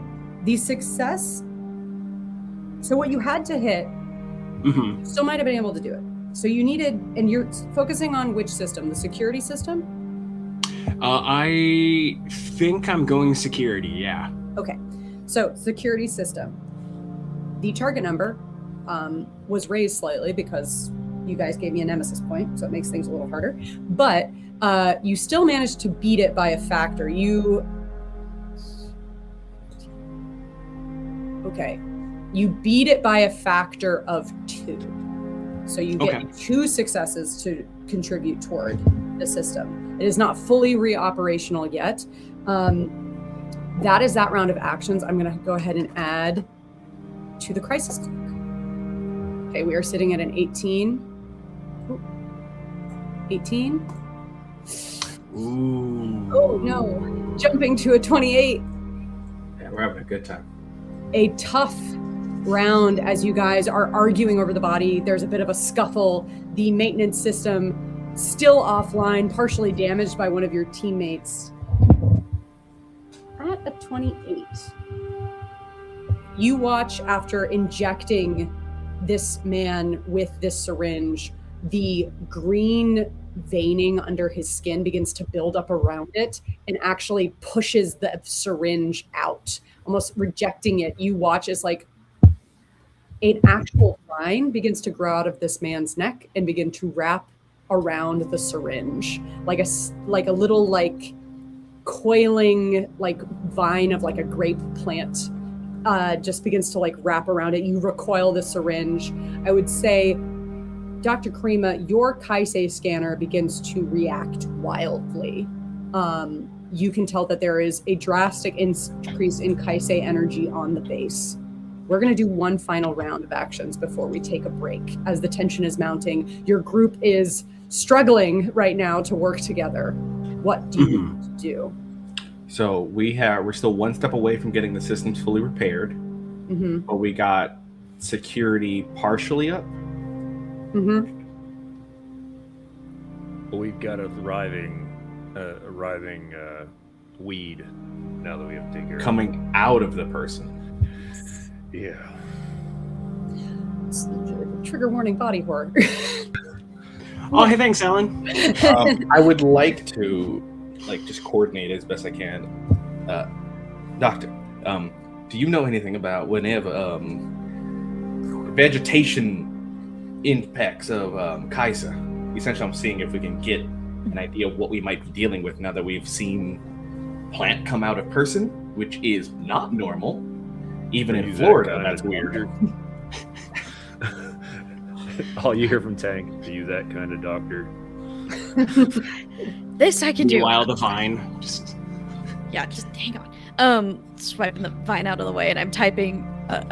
I'm Control F in my database. Typing. F's in the database. Hey, F's the database. Typing in plant. GeForce Wiki. Like typing in like all kinds of keywords one at a time of vegetation, like 𝚒𝚒𝚏𝚒, vegetation, like just putting in all kinds of stuff to see what kind of reports I've written in the past or research within the this is going to be the UNKCC Kaiju database that I'm going Absolutely. You do have access to that. It's one of my resources, and so I'm going to be going through that. Okay. Intelligence challenge for you. I assume you're trying to continue repair the systems. Hawk, go ahead. Your intelligence challenge. Cordell and Jackson, what are you doing? Are you assisting? Or are you doing any other actions? I'm gonna pin him down and make sure he doesn't move. Okay, so let's say you're assisting the good doctor, so you can add your bond with Jackson as well as his intelligence and a card of his at half value if you would like. But we don't have a bond. Yes, we did. Well, you so do. bonds are not always mutual. So she works basically by working with you. She is getting a benefit because she works well with you from. So. Okay, Cordell, what are you doing? That's what I'm trying to figure out. It's one of those I'm trying to see what happens because there's nothing specifically to do. We don't have the systems. Not that kind of doctor.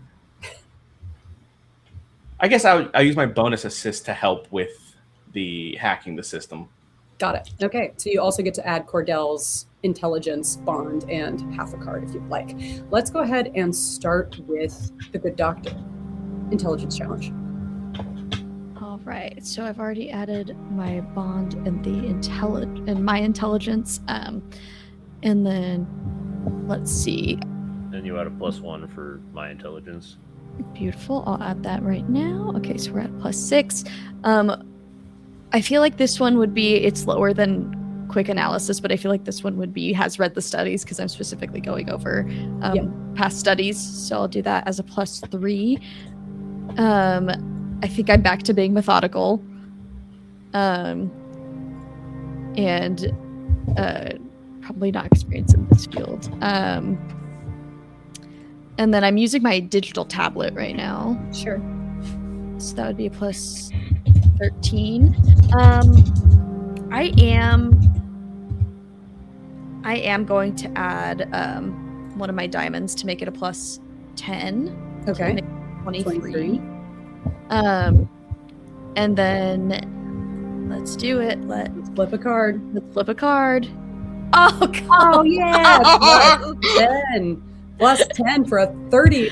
I thought that's a good one. Yay! That's a good one. I keep getting the bad one, so I was like, you're just expecting. I was expecting it. No, you are that kind of doctor. But I am that kind of doctor. Okay, 33. You take reference. Essentially, the way this is working is you're taking like reference photos of him, cross triangulating those images with like all other available like images of things related to these keywords: kaiju foliage, plant-based mutation, plant-based infection, scoring through files and files and files and files and files of data. You succeed by a huge factor on this. You're going to succeed by a factor of 25, 30. You succeed by a factor of 4, so you can choose to take 4 rewards. So go ahead and take a look at those. For reference, for the people at home, the rewards are things like regaining a point of willpower, regaining a lost destiny card, earning a hero point, reducing my nemesis points, or learning things about your opponent. You can learn opponent traits that you can use to your own benefit.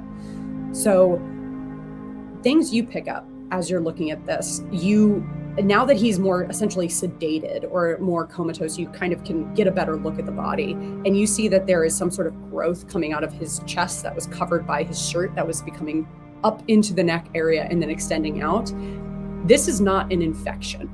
This is a mutation. This person has somehow become infused with a plant-based 𝚒𝚒 energy that is turning him into an intense 𝚒𝚒 mutant. There are 𝚒𝚒 mutants who retain their humanity and just have like superpowered abilities. This guy, because of the injection you gave him, will not cross over beyond that. But if you had not done that, he would have gone into becoming what is called a kaiju spawn, which is now a feral crossing over into a monstrosity human being. I would say, looking at this, there are plant-based kaiju, the most famous one being a kaiju known as 𝙼𝚒𝚒𝚗𝚏𝚒. 𝙼𝚒𝚒𝚗𝚏 has never actually been seen by G-Force. That is a code name now associated with a string of events that have been happening. And you pull up multiple different studies and reports of these plant-based kaiju that have been showing up in different events around the United States. The most one recently was in San Francisco, where what is known as a spawn of 𝙼𝚒𝚒𝚗𝚒 attacked the city, leaving behind remnants. You notice a name associated on that file is Agent Scott Casey. That is the name of the man that dropped you guys off here. Seems to have had a previous encounter with a plant-based kaiju that is related to this and seems similar. So that's interesting. A lot of information on that file is redacted. How would you like to spend your rewards? I'm specifically asking if you're using the Discover trait here. If you're not, that's okay. I would say you also successfully managed to get a sample. Wonderful. Incredible. I'm going to take 1 hero point. Nice. I'm going to go down the line after damage. So I'm going to take 1 hero point. I'm going to take a destiny card. I would like to take back the nemesis point that I caused. Got it. And then I would like to discover. Got it. Okay, so you learned 2 traits. You managed to, with the sedation, you undo the damage that was done previously. You learn that this person is now connected to a hive mind of some kind. You can tell that reading these studies, all of these previous plant-based creatures, the reason they can tell they're not the mother plant is that they seem to all be like spawn of a larger consciousness. And this seems to be a subset of that. You can also tell from that there are multiple things associated with that hive mind. It is not just a single source point. I would say also, as he is maybe predictably becoming slightly plant-like, you can tell he is also vulnerable to fire. So the way traits work is you guys now know the traits hive mind and vulnerable to fire. So instead of using your own traits on a challenge, you can also use the traits of the antagonist against them. So you could say like, oh, I'm using the fact it's vulnerable to fire to give myself a +1. That is the success of your challenge. Let's go over to the security systems. As you guys are all speaking out loud, talking about what you discover, what do you got over there, Harris? I love fight shouting so much because there's a lot of stuff happening to control the situation, but damn, are we good at communicating. It's a nearly identical intelligence challenge, but I'm adding the +3 from Cordell, which brings me to a base of 14. I'm gonna drop in a 9 just to bring that up to a 23. Okay. And Minus 10, Minus 13. 10. 19 is still very good. The target 13. Mhm. was wait, sorry, you're 13 total? Yeah, because I was at 23 and this brings me to 13. Correct. Okay, that's still gonna be enough. You are struggling with all the damage that Jackhammer did to the system. You are like, it would have been so easy, but he made it so much more difficult. And the stress of this is ongoing. So with the 13, you managed to succeed by a factor of 5, by a factor of 2. So you repair the security system and have one additional reward you could contribute to another system if you'd like, or you could spend it on a different reward if you'd like. But you managed to reboot the security system. You watch as the banks of monitors, dozens and dozens of monitors, all pop to life, and you get security footage of the entire base as it currently is. Looking around the base, you see the interiors of the command center where you currently are. You see all of the exterior cameras. You see an interior shot of the research center and the weapons lab. The weapons lab, you don't see anything particular, no people, no damage to it. Inside the research lab, some of the cameras are damaged.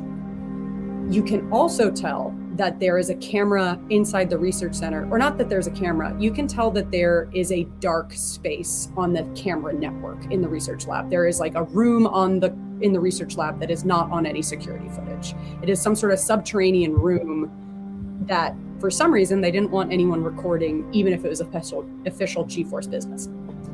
Outside of that, in the main research lab, you see a handful of bodies scattered across the room and vines growing up through cracks in the floor. You watch as the vines are sort of all swaying in unison and the bodies are rousing slightly. Pretty scary. You flick over to the armory just to get a look at that. The armory is dimly lit. There is equipment everywhere. There is a large main vault that contains all of the experimental equipment and weapons that they would have on base. This vault is sealed with an interior bunker door, and it seems that somebody barricaded that door. But barricades usually don't move like that. You zoom in and enhance on the security footage. You see there is a mound of human bodies webbed together with vines piled up against the vault door as if they were all trying to get in. And as you zoom in on the footage, you watch as the vines sort of turn in your direction. It's got this enormous flower head on the end of it. And as the petals open, looking in the direction of the camera, rather than normal plant biology, you see a human face, as if this is actually the extended head and neck of one of these mutated members left behind by the cleanup crew. And that's where we're going to go ahead and take a break. So we're going to be back in 5 to 10 minutes as we tick forward further on the crisis clock, and I'll add to the crisis clock when we come back. Awesome. Really quick before we go, is if you haven't checked out the Kickstarter yet, go check that out while we're on break. It's a great time to do so. We'll see you guys in just a few minutes.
And we're back. Roar. Okay, Rawr. Screehawk. Godzilla's back. Okay. You guys just activated the security systems and managed to figure out that this poor man that attacked, lashed out, seems to be turning into some sort of feral plant kaiju. Dr. 𝚒𝚏𝚒𝚏 managed to take a sample, even though she's not quite that type of doctor, and you reactivated the security cameras, which also gives you access to all of the doors on base. So now you have quick access to anything you need to open or lock down. And I'm going to go ahead and add to the crisis clock. So I'm going to go ahead and discard these 2 cards. You're currently at a 28. The Kaisei levels are rising between the tension in the air and the sound of the beeping, incessant Kaisei scanner on Dr. 𝚒𝚏𝚒𝚏. Let's see what's going to happen at a 28. Adding an 8. That's going to hurt. So that's going to hurt. That's dumping you up to a 36. Okay. On the security footage, you're still watching. You see this first. Harris and Cordell, you're the ones watching security footage. Jackhammer and 𝚒𝚏𝚒𝚏 don't notice at first. But you watch on the security footage as the mass of vines webbed together into a mass begin to move as a unit, slowly rippling and crawling in the direction of the armory door. They begin to slam at the armory door. You see a small alert come up on the security system. Structural damage, interior armory door. As they are trying to get out of the armory. And there's a dog. And there's a dog. Where did that come from? got the dog. Sound just Gotta like save the dog. What New mission. are you doing? At this point, you seem to have found out what's happened to the cleanup crew, at least. You've at least identified them. You're not sure what happened to them, but you've found them in some way. You have not recovered any research. And this situation on base is getting more and more dangerous. What are you doing? Commander, if you'll allow me, I want to reinforce the doors using whatever resources I can find in the system at the armory. We don't need that space. We need to get over to research. Because, yeah, they're trying to get into the armory. They're trying to get out of the armory. So They were trying to get into like a major vault, but now they seem to be trying to get out. Mm-hmm. let's lock down the armory. Let's get the research. We've got less than 30 minutes to get it and get out. I can get a head start towards the research station. I think that'll be my expertise. We still have the monorail. If you hop on the monorail, we can follow right behind with the jetpack. Using these drones, I think we can keep up jetpack and drones if I'm carrying Cordell. I would say your jetpack is going to struggle carrying 2 people. It's for 1, and Cordell's not a tiny guy. No, he's jacked because he's so cool. Yeah. I'd say, what is it, 2 hexes from, I would say from command to research, it would allow you to do that in 1 action. Because the monorail. Yeah. Okay. So you guys are splitting up. That Yeah, like sounds smart terrible, people. But sure, let's do it. Because what's the split we're going?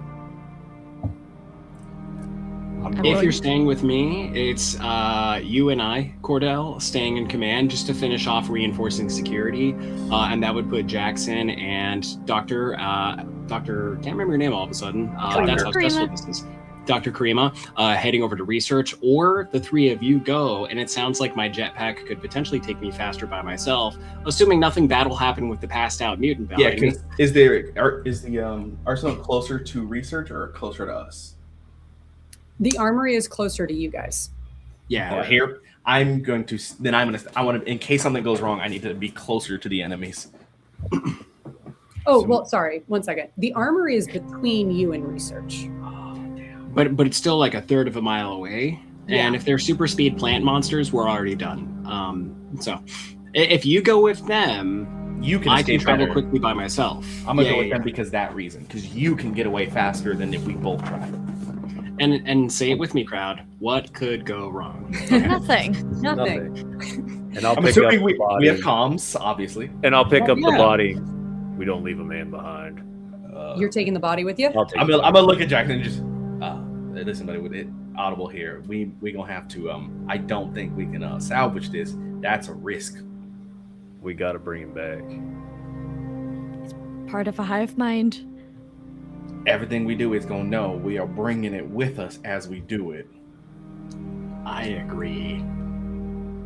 We don't know. We're not leaving anybody behind. They're already gone. And to that point, Cordell's gonna do the look where he's like, let me take care of this before we go. Everyone else go. Okay. Except for me, I guess. So I'll be here for the dark deed you're about to do. Just I'm gonna put the visors on all the drones real quick. Yeah, they can't see this either. They're so young. Got it. Okay. So Jackhammer, you have this moment of standoff. Do you relinquish the body? Fine. You did good, buddy. It's too late for them, but you did good. And it, like, without, like, kind of just drops it. Like, Yeah. No fanfare. Got it. You turn and stomp out of the room, followed by the doctor toward the monorail. Cordell, you're staying behind, or you're going with them? I'm gonna go with. I'm gonna trim some weeds. Sure. Absolutely. And then I assume you're doing this as mercifully as possible. yes, that's the idea. As mercifully to make sure that it doesn't. Because I don't want to leave this with Hawk alone either. Yes. Very good point. That would have been fun for me to play with. Yeah, we're not having that. We're gonna. It's a shame you lost that nemesis point too. Oh dang, yeah. Okay, so there's a solemn moment as Hawk, you kind of have this naivete for a second of like, what are you doing? Oh, okay, I'm just gonna go over this way. As Cordell, you take care of business. And then any parting words for Harris before you leave him? Do what you do best, make it happen, and keep eyes and ears around. Let us know if something changes, and I like tap because we have comms. I'm assuming. Yeah, so you all have comms. and if you can, report any information to my advisor if you can. That's what you guys Can have. do, Commander. Sure. That You way guys, you can assist anytime. you guys hop on the monorail and begin moving toward the research center. You are trying to repair the armory, reinforce it with enhanced protocols. Go ahead and that's going to be an intelligence challenge. While you're building that, I'm going to go over to the rest of the crew heading to the research center. Okay, you arrive at the research center on the monorail dock. You see the enormous bunker door, which is under lockdown. You can comm your friend Hawk back at security to remotely open that door. There is also the large crater around the side of the building. What would you like to do? There's also damage to the building, so you can try and go in through a different entrance if you want. Jackhammer, would you be able to, if there's damage to the building with a different entrance, would you be able to widen that for us? Of course. If Jack can fit through, we can fit through. Exactly. Yeah, so I'm gonna use I'm gonna change up my tactic. The jackhammer's fun, but the body armor's just as fun. And he's just gonna do a full-blown shoulder push through what Sure. seems to be rubble. Got it. Okay, so you make your way around actually toward the crater. You see all of the vines are sort of like swaying up from the walls of the crater, reaching out, kind of like a Sarlacc pit image. You guys manage to keep back as they sort of like extend out in your direction, following you. Your Kaisei scanning, the radar is going off the charts as you approach this crater. You at this proximity, the source of this Kaisei like pulsing is definitely coming from underneath through where this crater is leading out from. You can see here that it leads down to some sort of, looking at a strange angle, it's hard to see the bottom, but you can see there is some sort of subterranean concrete wall that has been damaged. And that is where the red light is sort of spilling out of. Directly above this, the roof of the building is significantly damaged, and there's damage to the wall here as it was just like whatever caused the crater damaged it. You try and like break through the wall of this research center. That's going to be a strength challenge to sort of like muscle aside large bits of it and help the rest of your crew into the room. So go ahead and do a strength challenge. Just checking back in over here for intelligence back at the security system. And I'm going to assist Jack just so it's known. Sure. Go ahead and give him your You get bonus. 2 + 1, Jack, for each 3. Okay. And Sam, Hawk, over in the command center. Let's go ahead and do that intelligence challenge for enhanced security protocols. Oh, we can't hear you. You're muted. Sorry, the mic comms down. interference. Yeah. Okay.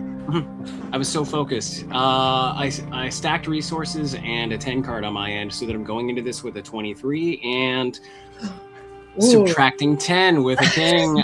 So that brings me down to 13. 13. This is tough. I would say the doors themselves are you essentially start rebooting the security protocols. What you're monitoring is like damage to the building. These creatures are feral. They're starting to just try and tear through anything they can find. So while you're able to lock the doors down, they're not going to hold forever. Like eventually they just will be beaten down by these creatures. And you can tell, you know what I will say for that though? I would say you can tell that this building has what is known as a destruction value of 15. So we track destruction in Godzilla, obviously. It's important to see how much damage a building can withstand until a monster perhaps tears it down. And I would say on this first round, I'm going to draw a card to see how much damage the creatures do to the building. So this is going to be... If it's at least a 4 or less, we get an extra round guaranteed. Yeah. Yeah, let's see how much damage these guys do. I'm going to draw a card from my hand. It is not the value of the card. It is determined by their attacks. An 8. That is going to be 3 points of destruction damage to the building. So it's currently at a destruction value of 12. Okay. I would say once it gets under 10, they're going to be able to start getting out of that door. Okay. And before we shift away from me, I'm like panicking as I'm seeking to install like protocols. I'm using all my coding know-how to see if I can like reinforce locks, and I'm just watching it not work. And I'm Sam, the player, by way of Hawk, is contemplating other options when it comes back to him, knowing he hasn't had a chance to jetpack out of control just yet. Got that. Okay. Back over to the research lab. Strengths challenge. Yeah, so I'm adding my structural engineering because I need to know if I'm going to go through this thing, if I'm actually going to just collapse it. The short fuse and manual labor, and then my body armor, plus Cordell and the plus both the bond and his points. That puts me at a 26. Or that puts me at a 16, I mean. And then I'm adding 10 for a 26. Fantastic. You're feeling pretty good about this. Yeah. And then I'm drawing the chance card, correct? Mm-hmm. All right. -3 for a 23. That is still done. You can manage this. You use your intense harness. You like power lift just an enormous, easily like a ton of concrete out of the way, leaving now a narrow way that you and your compatriots can sneak into the room beyond. Dive roll. Absolutely. Cordell, you heading in first? Yep, I dive in first. Dive in, roll, weapon out. Boom, boom, boom. You make your way into actually a rather quiet, clean lab. It looks as if it could still be the middle of a work day. Whatever the cleanup crew is doing, it didn't seem that they ever got access to this room, which makes sense why you don't see any bodies or blood in here, but you do see the damage to the wall. Inside this room, you see scattered papers, vials of samples. You see a whiteboard with scattered data written over it. To the left, you see a door that is still locked with a red light glowing over top of it. On the door is a sign that says storage area. Warning, do not enter when red light glowing. That seems to lead into some sort of like hermetically sealed clean room. As you scan around, you're all right. As you scan, you catch a movement out of the side of your eye and whip to the side to see a bay observation window and the door leading back into the main room of the research center. through that window, you see not a horde, but a couple of shambling bodies that seem to be attracted to the light of your flashlight and seem to be coming up to the window of this biolab and start like pounding on it as they can see you inside. But the door is closed and sealed. It's closed and sealed, and there's a glass window. They could potentially break through, but it's not a huge mass of them. It's just a couple bodies. Okay. Do all of you make your way into that bio lab room? Yeah, if I look safe, I'm gonna let them know they can come in. And I say, Doctor, I need you to let me know anything that we need to grab so we can get the information, and get out. Got it.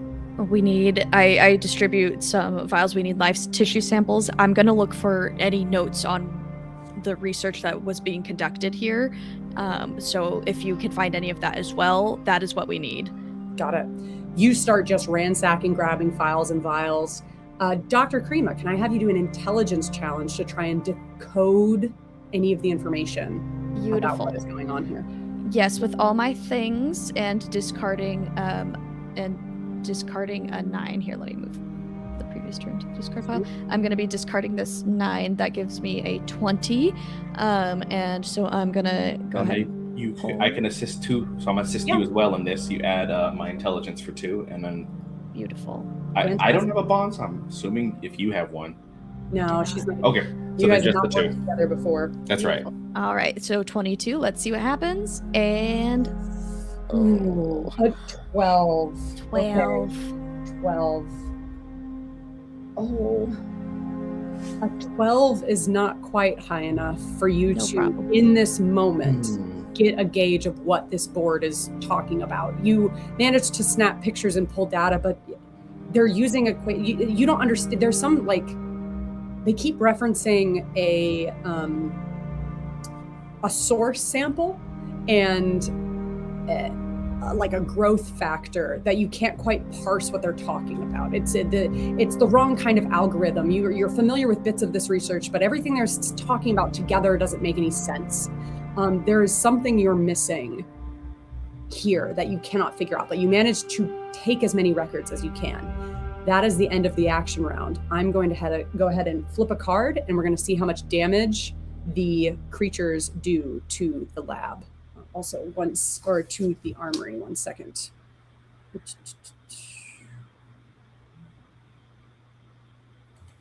Trying to check where. While she's doing that, go make sure, if you haven't already, go check out the new Kickstarter. Thank you. Check the Kickstarter while I check rules. Absolutely. Only 39 hours remaining in the campaign. Absolutely. Yes. Yep. Okay. Got it. I'm going to flip a card and see what damage. So just so people know, the damage is related to the suit I draw. I will also add to the crisis card. So this is going to be the crisis clock. We're at 36. 46. Oh no. Oh no. An additional 6 or 10, jumping to a 46. Now damage. The 𝚒𝚒𝚏𝚶 reader is going off the charts. And you also feel a thundering boom from under your feet in the research lab. Adding to the destruction value, with a 5 of diamonds, they do 2 points of destruction damage to the armory. That is at 10. Any more damage, and they're going to be able to start getting out of that. You're on the footage watching this, calming, and it's like, they're going to get out. They're going to get out next round. That is the crisis clock. I would say. What was that tremor? Okay, there is a boom. You guys feel there's still like movement happening beneath your feet. What are you doing? What are you doing? Do something. We gotta get out of here. We got all the stuff we got, right? Is that enough, Doctor? I don't know. I need to look for one more thing. I have a hunch. Just one more. I'll catch up. I want to look within these notes specifically for the name of our Casey. Yeah, of Casey. Mm-hmm. Okay. Details. Because we were told Godzilla was going to be here, and I'm a little confused. We were told Godzilla was here. Godzilla destroyed it. Yeah. He showed the up damage is from Godzilla. Sorry, Ellen. No, you're okay. Yeah, he showed up. Something happened. He totaled the base Yeah. and then left, and they don't know why he attacked in the first place. Right. So Casey's on the files involving some of this. right. So I'm a little suspicious of Casey. Okay. So I think that might help narrow down the search. Okay. As like one more round and then I'm out. Okay, so you want to do another intelligence challenge trying to decode stuff. What is everyone else doing? You also still have the clean room. It's flashing red light. I'm not that kind of person. I think I do come on over the comms though, and I say, everybody, most of the buildings are running hot. We need to exfil. What else needs to be done? We need to get out of here. But we know what happened. We know what happened to them. There's no survivors, and we just need to get the research before everything gets ran over. So, Jack, get ready to get on the monorail. So we're gonna head back so we can try to. Do you want me to collapse this thing? We might be able to come back to this. The armory is what I would be worried about, but they don't seem to be that kind of sentience. This is a pretty robust security system. My drone just told me that there was some seismic activity over at your end, and there's definitely some crazy stuff at the armory. I don't think we can stay anywhere. We got to get out of here altogether. All right. We're going to head back to the exfil point. Okay. Dr. Kramer, you're trying to go through files. Are you trying to do this on the move, or are you insisting on staying in the biolab? I'm afraid I missed something. I don't think she's confident that she has what she needs right now. And she told them to go ahead and she would catch up. So I'm like, Doctor, you get 1 minute to find what you need. Get the monorail ready to push as soon as we get over there. Yeah. I'm asking you to wait there. He's gonna be like, well, why don't you go get the monorail and I'll take care of the doctor? Because you move kind of slow, buddy. I'm not gonna lie to you. Yeah, so my plan is to use one more action and then get on the monorail. It's also because I get an extra assist, so I'm like, I can assist and then still have an action if we need. Got it. Okay. Wonderful. All right, so that's gonna be. You do a quick. You're running back through the papers. Cordell's like, what? How can I help you, Doctor? You're grabbing anything. You pull things out of the files. You're starting to go ahead and make another intelligence challenge. And what are you doing over in the command center? Okay, we're off mute. We did it. I want to reflect on what Hawk saw with his very good scan at the beginning of the session when he checked out all the buildings, as well as he's reflecting on that knowledge from his drones and he's looking at the security footage. Was there anything obvious on the outside of the armory building that could be a target for, I don't know, some pretty dope drone missiles that would potentially take out or at least compromise the building and slow them down a little bit? You know that these buildings were equipped with basic HVAC systems, like AC. They're a building that humans have to use. So, like, your drones could potentially try and find a way in through those systems. I almost wonder if, and this would be a Deck Master decision, it indicates that I have missiles, but missiles can do a lot of stuff. What if I were to utilize the HVAC system? I don't know, with napalm? Because we know they're vulnerable to fire. So you have an ability that lets you soup up your drones after being in contact with the enemy. Which I'm not. We did have the one. And we did get a sample from the... And it's a hive mind. And the combat leader says so. And the combat leader says so. I would say yes, but you do have to spend an action round souping up your drones. So you could do that this round, or... They're gonna break out. That's the thing. It'd be helpful to be prepared, because they are gonna break out. And they're gonna break out, and they're gonna be a third of a mile away, and if they can move that quick, then like I said earlier, we're guns to be screwed anyway. So I'm gonna leave command and take to the air with the drones. And as I do so, we're getting just a little bit closer to the armory so we can be prepared either to attack the HVAC system or attack them directly. We're currently in the process of souping up the missiles to be napalm centric. Okay, got it. Hawk and his flock of drones buzz out of the command center. Hawk and flock. Hawk and flock. I would say in the air, you're like tinkering with the different drones. You can do an intelligence challenge against, as that is described, to try and like do that repair on your drones in this, and you get centered over the command center or over the armory. So you're going to do an intelligence challenge. Intelligence challenge Karima, and then Jackson, you're heading back to the monorail, right? Okay. Yeah, I don't move very fast, Got as it. I was told. Sorry.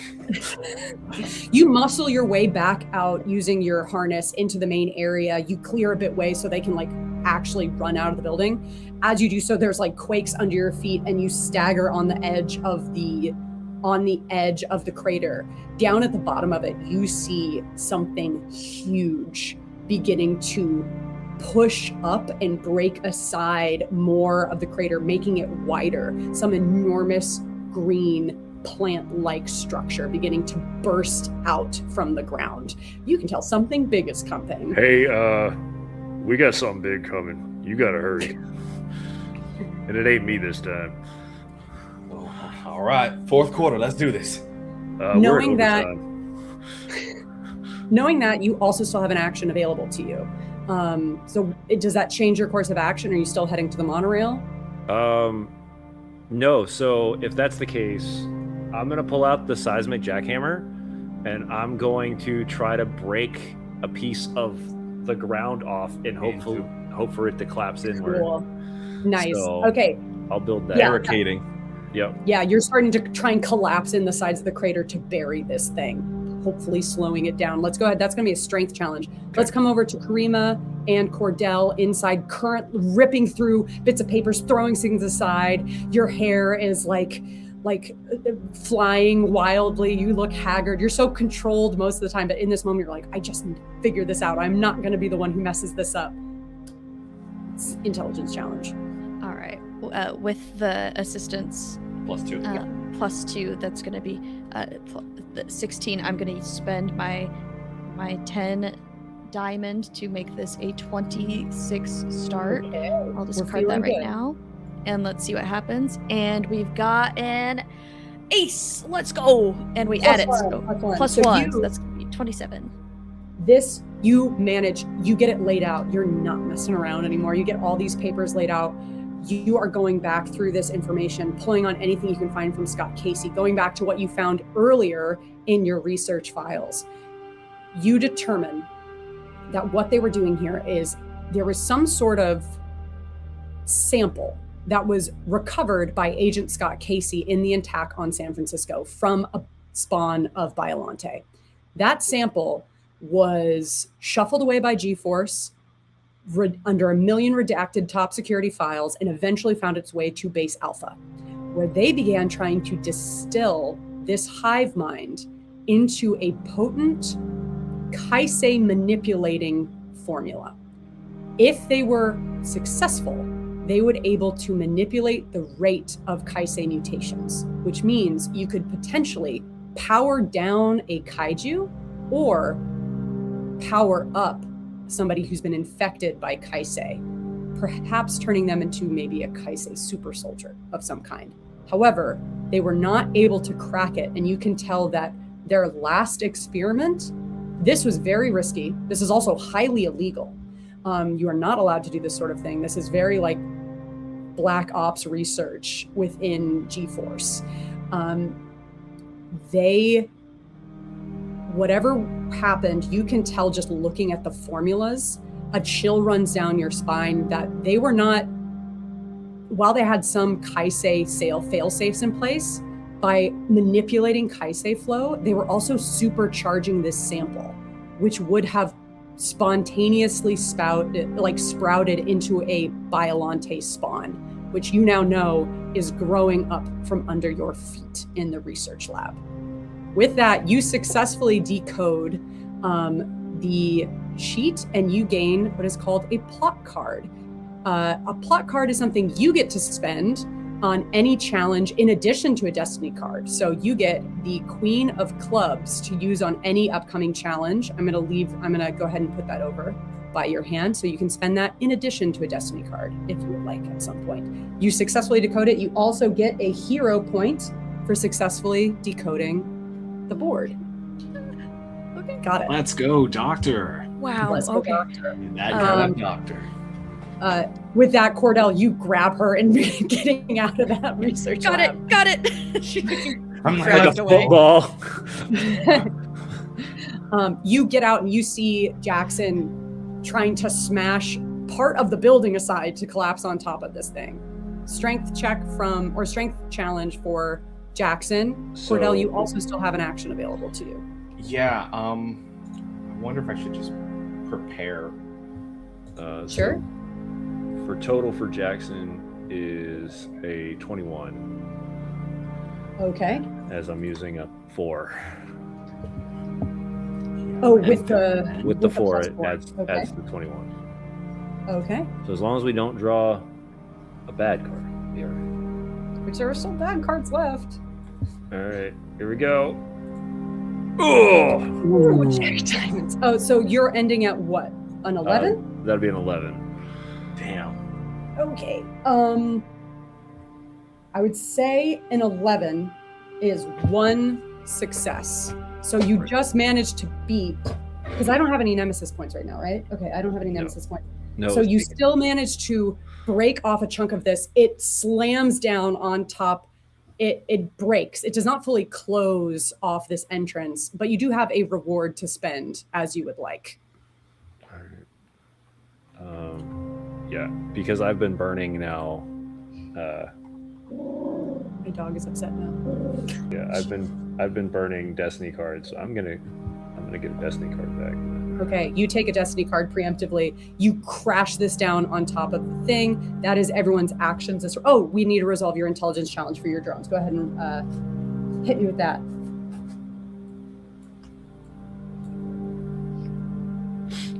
You're calm. Oh, calm. your comms are off. Your comms are off. It's high stakes, everybody. I'm so good at online stuff. I had an 18. It's now 14. With I drew a red 4. Okay, Yep. 14. Still better than mine. And I believe you have to beat their threat rating +5. Is that correct? It's the wording of your rule? Is like That's right. It's after I've spent a round in combat with a battle antagonist, you can attempt to upgrade your combat zones, intelligence rating, take 2 actions. And you're right. It's if I'm successful, I add 5. Complete it in 1 action by adding. So you just have to beat their. It's technically 2 actions, but I can make it a single action, which I would have done by 1 action by adding the antagonist threat rating to the difficulty of the challenge. So it's whatever difficulty you would have assigned plus the antagonist threat rating. Got it. Okay. Yeah. Okay. Got it.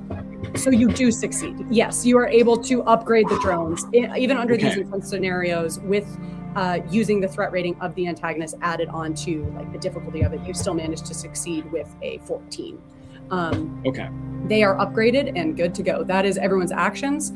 I'm going to go ahead and add to the crisis clock, which technically we hit a major crisis. It actually would have gone back down to 10, but I think we're because essentially there was a major crisis we hit when the bio-zombies reawoken, and now we're counting up to a new crisis. So I'm putting us back down to 10 just so I can track it. But Did you say bio-zombies? Bio-zombies. We can still welcome to Resident Evil Village. So I'm going to go ahead and flip. This is for the crisis clock. Of course it is. Oh no, another 10. Oh man. Okay, and this is for the bio-zombies damage to the building. 1 second. With a heart, they are going to deal. They deal 4 points of destruction to the armory. The armory doors. Damn. One of them just breaks and begins to like swing open. As the crisis clock hits 20, you slam this chunk of rubble down on top of the thing. There's a momentary like recoil, and then it bursts upward out of the ground. This enormous flower-headed, messed up Jack and the Beanstalk looking thing that is as tall as the research center, screeching with this horrible, toothy plant-like maw. You guys have now awakened whatever this spawn of Biollante is. Okay. It is now. Time to go. It's time to go. It is now your turn. The three of you coming out of the research lab are in range of this creature. What do you want to do? What do you want to do? As that activates, the crisis clock also resets to 0, counting up to the next event. So we are we're near the monorail. Yes, but you're also near this creature. So you're currently directly next to this enormous plant creature. Hawk is over the lab, the armory, as the things are starting to pour out. Oh, we're in trouble. Do they have to go first, or could I go first? So the way combat rounds work in Godzilla, it is collaborative teamwork. So you guys all describe what you're doing as a team. You all go out once, and then the enemies go. And if I had flown closer to the armory, would I reasonably, because it's like third mile segments, not be close enough to launch missiles instead now at the giant plant creature? So because you can fly, you could fly there and activate that at the creature. Okay. Yeah, you don't have to burn an action traveling because of your jetpack. I think I would do that. Watching the plant zombies beginning to spill out of the building, I was primed and ready to shoot them down so they didn't become a threat, but then I see a literal giant horror beanstalk and I see the tram nearby, so I'm going to redirect. The Hawk Flock is heading that way, and we're going to see if we can cause a distraction toward the Hawk Flock is attacking the stock, and seeing, we're seeing if that action to mock gives them a window to abscond. I'm not going to rhyme again. You rock. You rock. Hey. Okay, that's going to be a coordination challenge using your drones. Combat. Okay. It's a very seamless transition to combat. Challenges work the exact same way. So it is still coordination or strength or whatever challenges. You're making attack as you guys watch. You're running toward the monorail as this creature is like snapping at the dirt behind your ankles. Hawk zooms in with his flock of drones and they begin raining napalm fire down on the creature. What is everyone else doing? Okay. While we're running, Jack, do you have weapons? I have a jackhammer. Okay, so that's not gonna be helpful in this. So, we've done this play. You can hit with a jackhammer. I can hit with a jackhammer. I want to do. We're gonna call it a chicken shot, where I'm gonna have to jump onto Jackson's shoulders because I need to aim my gun while running. So you can keep running. I want to try to climb onto your shoulders backward, like posture myself while you run. So I can use that to then fire. Bearing over his shoulder? Is that what he's saying? Essentially wrap my legs around into the ribs and be like, all right, I'm on your shoulder and I'm gonna try to shoot. Into the ribs. That's gonna be difficult for this one. You got a rig. I just gotta like get my feet on there while you run, is my understanding. You're telling me you didn't have stirrups installed? No, I've got the I was gonna say I've got the baby Bjorn in the front, just grabbing. That's awesome. Okay, so that's going to be a coordination challenge using your taser cannon to fire. You are being assisted by Jackson. How do stunts work? How do what? How do stunts work? Oh, stunt. Great question. So a stunt is advanced technique. So you can add an additional aspect, ability, or piece of gear onto your challenge number. Mm-hmm. However, if you fail, you take an additional cost. Yeah, let's do it. Okay. I'm doing a stunt. I'm stunting. Yeah, nice. Yeah, and as you're working on that, Doctor, what are you doing? I was gonna see if I could assist because I have identify weak spot for Kaiju. I have a special thing for assisting with fighting the Kaiju. When assisting or using teamwork in an attack against a Kaiju, always add intelligence to the score rather than the focus. Amazing. Who are you helping? I would like to help our lovely attacker, our lovely leader. I'd like to help Cornell. Can you do a coordinated attack where we just all help? Let's load up these numbers. Yeah, so the way it works is if multiple people are assisting, it mitigates down how much you're assisting. So like the first person who assists is doing like maximum. Anyone else, it's like an additional +1. So you can stack, but it does like mitigate down. Mitigate down. So I would say with that special ability, to keep things moving, let's say, yes, you can add the +5 to Cordell as well. So what are you yelling out? Now you have this research, you have the card, which that card could be contributed here if you'd like as well, that Queen of Clubs. Let's do it. Okay, what is Karima yelling out as Cordell is like jumping on, doing the like lace around? I'm imagining kind of like the cool kick move that people do, but except instead of hurting him, you're just like wrapping around and like getting in position all in one fell swoop. For her, because it is called Identify a Weak Spot, so I think what it is she has that scanner out, and there's just one extra point of very like concentrated Kaisei that she can just barely see through everything else that's showing up, and she's gonna yell at both of them and point it out, and I think she's gonna toss the scanner over so that it can help with aim, almost like adding it as a sight to the gun. Nice, cool. Okay, let's go ahead and get these bonuses stacked. So let's come back over to drones for a second. Let's do you while the other guys are putting it all together. What do you got for your coordination attack? Okay, including the +5 from my special rule, by having souped up my missiles, I was able to stack a full 30 by using my last card, a 10. So I'm going into this with a 30, and I thought about stunting just to go that much harder, and let's do it. I know this will have negative consequences, but I'm going to add in an additional 4 for my jetpack. Oh my gosh. So I have a pre-flip 34, which becomes a 29. 29 is still very good. Yay! Okay. A 29. You succeed by a factor of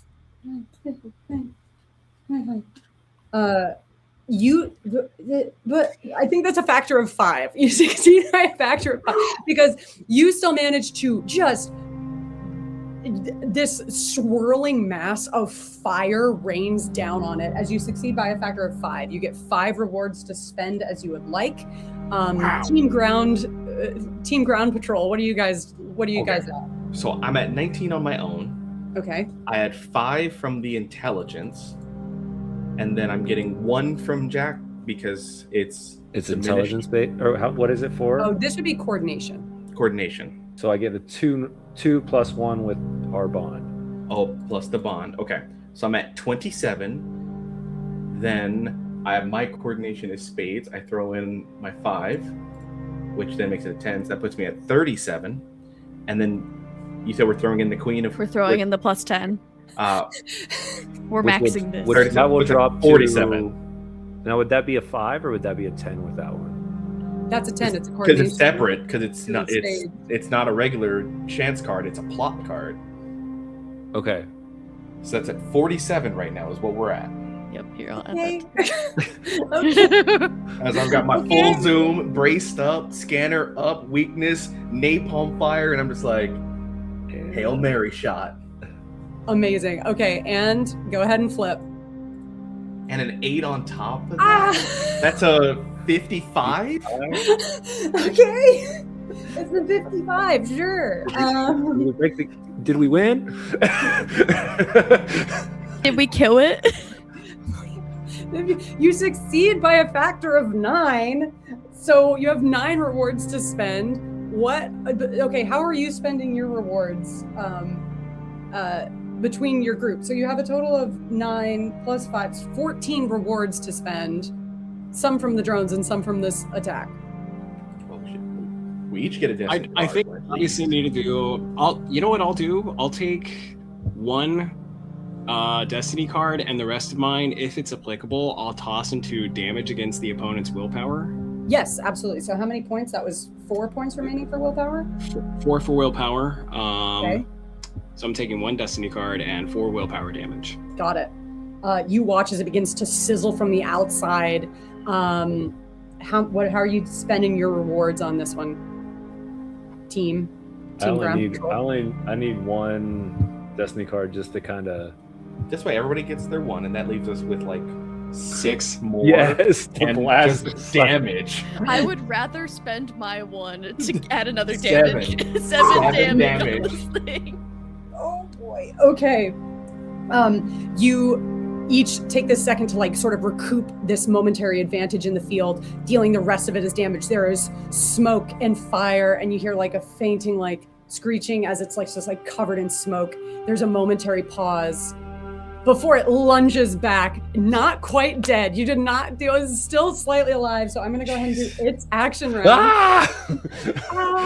As it lunges out of the smoke in your direction, I'm gonna go ahead and, for anyone curious at home, the way antagonists work in this game is they can run on a random, the cards will tell you exactly what attack and how much damage they're doing. So I flip a card randomly depending on the suit and the value of the suit that tells me which attack of their 4, 1 per suit.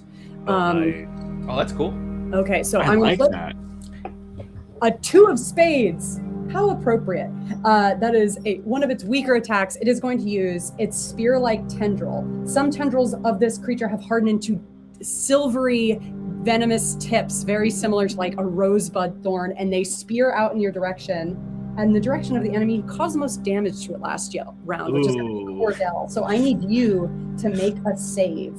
Okay. So you're going to make a coordination save. They work the exact same way as challenges, so it's essentially a coordination challenge. I'm stunting. Stunt. Okay. Of course you are. Absolutely. So coordination 3. Okay. I lead from the front because that was what's happening here. We're changing game plan. It's attacking. We're gonna audible on that, and then light body armor would be what I apply here. That's, Yeah, absolutely. and then I'm keeping it cool. And I'm the center of tension because it's targeting me, which is good for me. That feels good. And that's that. I already did. Yeah. And then I'm going to add in coordination of spades. I have so many spades. We're throwing them in. Nice. We're throwing that spade, which, so that puts me at 26. Okay. You're feeling pretty good. I'm feeling good. Now, curiosity with this one, because we are legitimately attached to each other, can I at least add the +3 to my body armor towards it? Sure, but there's a potential you would take damage instead. That's fine. That sounds fair. Okay, go ahead. You add a +3. So add 3. That puts me at 29 and, okay, puts me down to 24. 24 is still fine. As this spear-like tendril shoots in your direction, you manage to duck down. You instinctually, Jackson, like raise both arms like you're posing to like cover, essentially create like a battle shield improv in front of Cordell, who like hunkers down essentially in front of you. The tips of these spear-like tendrils like snap against the metal and ricochet off in either direction. That is their turn. The bio-zombies, you can see from your vantage point, Hawk, are now poured out and racing in the direction of the armory, still in full force. They do make it here by the end of this action, but it takes their full action to travel. That is their turn. I'm also going to flip a card to the crisis clock at 4. Okay, that's fine. That's good. Okay. What are you guys doing now? I'm gonna doctor get the tram going. Jackson, brace, and I think I'm gonna just have to fire again to try to stall this thing. Are you guys in the tram doing this? You can get on the tram and be doing. You can fire from the tram. Yeah, I'd say you can definitely. I don't know if it's an action to use the tram, or can we just? No, you can travel for free. It's more a question of like, do you get on the tram and move, or do you want to do like a last round of attacks before you move? Because if you move away, it's going to be out of your range to attack. Can I attack and then get on the tram, or is it like I have to? Yeah. No, you can attack and then get on the tram. Yeah, I'm attacking and then get on the tram because this is what I'm here for.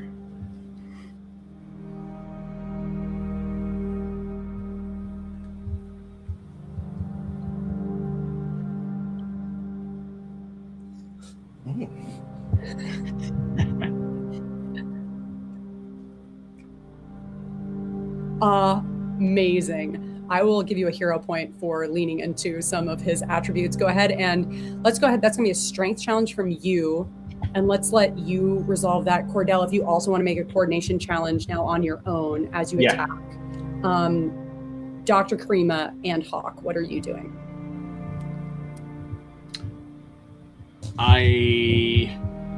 And earlier you said the plant zombies were running towards the armory. Did you mean towards research? Sorry, yes, they're running toward research. I just wanted to make sure I wasn't going, oh, hell yeah, they're not moving. No, they're coming towards you guys. Okay.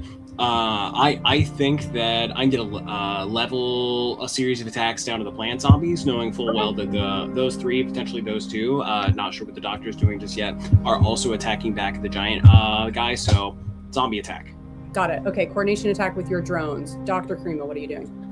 I'm going to do...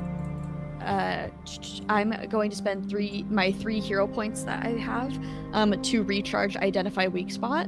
And Great. I'm going to go ahead and help Jackhammer by just when he starts to run, I start to run alongside him using my Kaiju anatomy. I'm not going to run alongside you all the way, don't worry. I'm going to give you the information and then go back. But I'm going to use my know-how of Kaiju anatomy and am going to help identify a weak spot that is within range of the trajectory that Jackhammer is doing, and then I'll slow down and let Jackhammer keep going on ahead.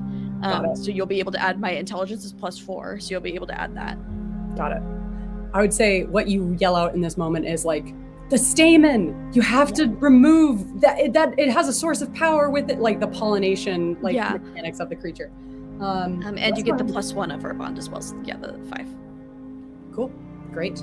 Also, you can add a card at half value if you would like. Let's go ahead and resolve the biozombies first. Also, I realized I want to assist Hawk with like a cover, because I forgot I can assist and you can assist. I'm going to assist by like firing over there before I come back to then fire on the big one. So I'm going to assist. It's coordination, I believe, right? Yeah. So you can add I have 3 to coordination and our bonds. So that's +4 to whatever you had. Got it. You all shift attention as you see this horde of zombies charging your direction. You begin trying to like mow down the ones closest before they're able to get into combat with you. Coordination attack. Yeah, Hawk, your comms. It's late. Thank you, everybody, for your patience with me. You know what the problem is? They're good comms, but we're far apart. Yeah. In the chaos of battle.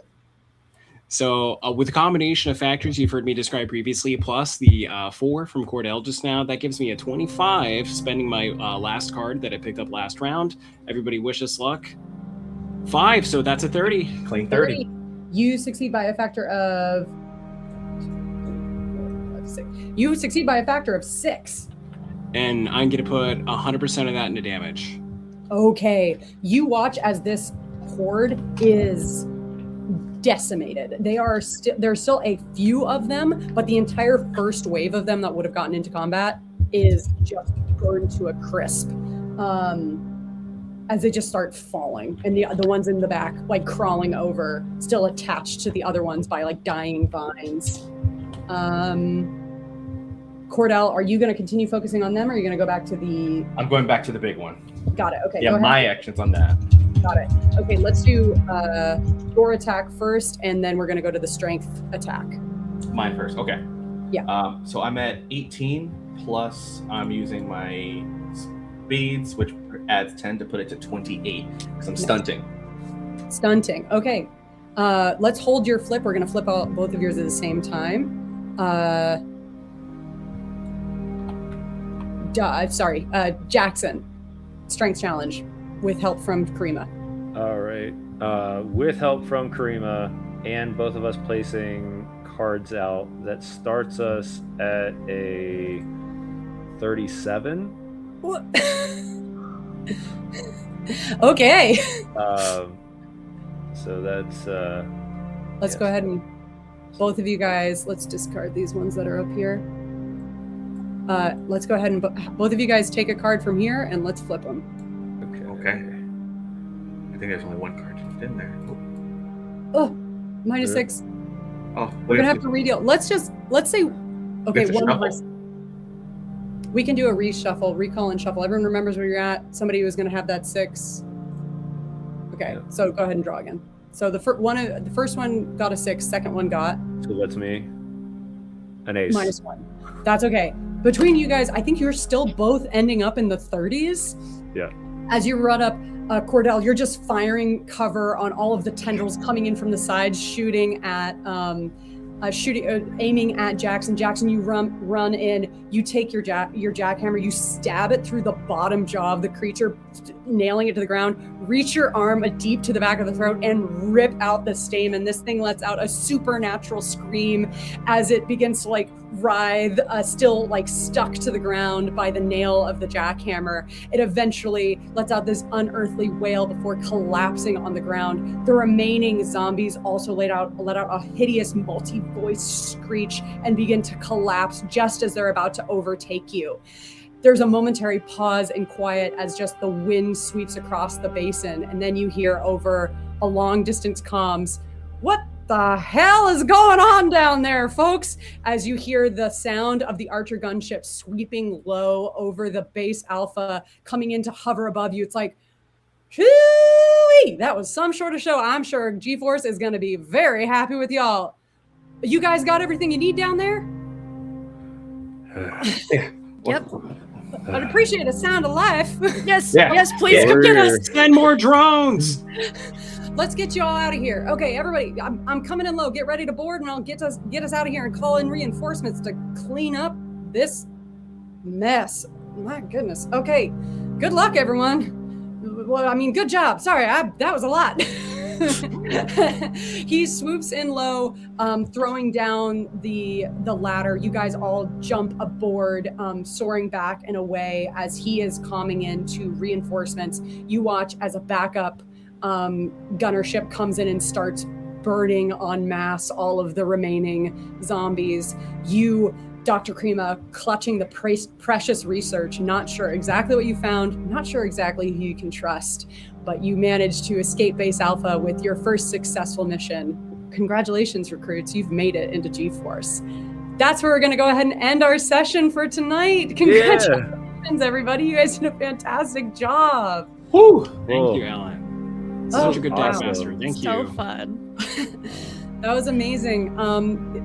As always, thank you everyone who joined us. Please go back us on that Kickstarter. We're currently still active. You can get this adventure for yourself. It is our one-shot adventure available in the starter set. This was definitely a teaser. There were places on base they didn't go, other secrets you could potentially discover. So please go check that out.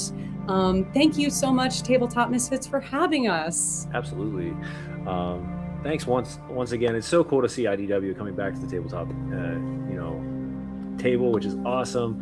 We're hoping that more come from this, and the only way we'll find out is if this Kickstarter goes well. It's already going amazingly though, so I feel that we're already in a good spot. And thank you, Ellen, and the entire team over there for letting us do this. This was epic. I can't wait to do more. Hopefully we can in the future. And real quick, just let everybody else know. I know this is the Kickstarter. This was awesome, but we'll go circle around real fast. Let people know what you're doing this week and where they can find you, so the whole crew can get some love. Jaden, we'll start with you again. Hey, it's been Jaden King. All social media at It's Jaden King. I've got some things in the docket for this month. I'll be going to various conventions. I'll be at Level Up Las Vegas in the end of April, doing some tabletop, talking about things, and I've got other stuff going on. But check out my social media because there's some awesome stuff that is coming out this year, including Light Omens RPG, and I'm excited about that. And also, I'm going to be learning more about Godzilla, so if you are hoping to get a chance to play it when it comes out, and you want to experience the anime DM going through Godzilla-style experience, I've got what you need. There you go. All right, Abigail. Hi, I'm Abigail, also known as Abigail the Nerd on all platforms, and this week you can find me over right now. They're live right now over on Somebody's Heroes Live. There is a very cool scene that's being played out in this episode where it's help action needed. It's our first time ever at a table together, and it is what led to us doing Godkiller Songs of the Past, which is on YouTube every Thursday at 4:30 PST. It is on Help Action Needed's YouTube, and it is a great time. So there's a nice little story being told this week about the first time we met that led to this other show that's being posted. And tomorrow you can find me over on Dice and Autism's channel playing New Rollis. It is our epilogue. It is the end of a 3-year-long campaign. Very bittersweet, but that's where you can find me this week. Awesome. Sam.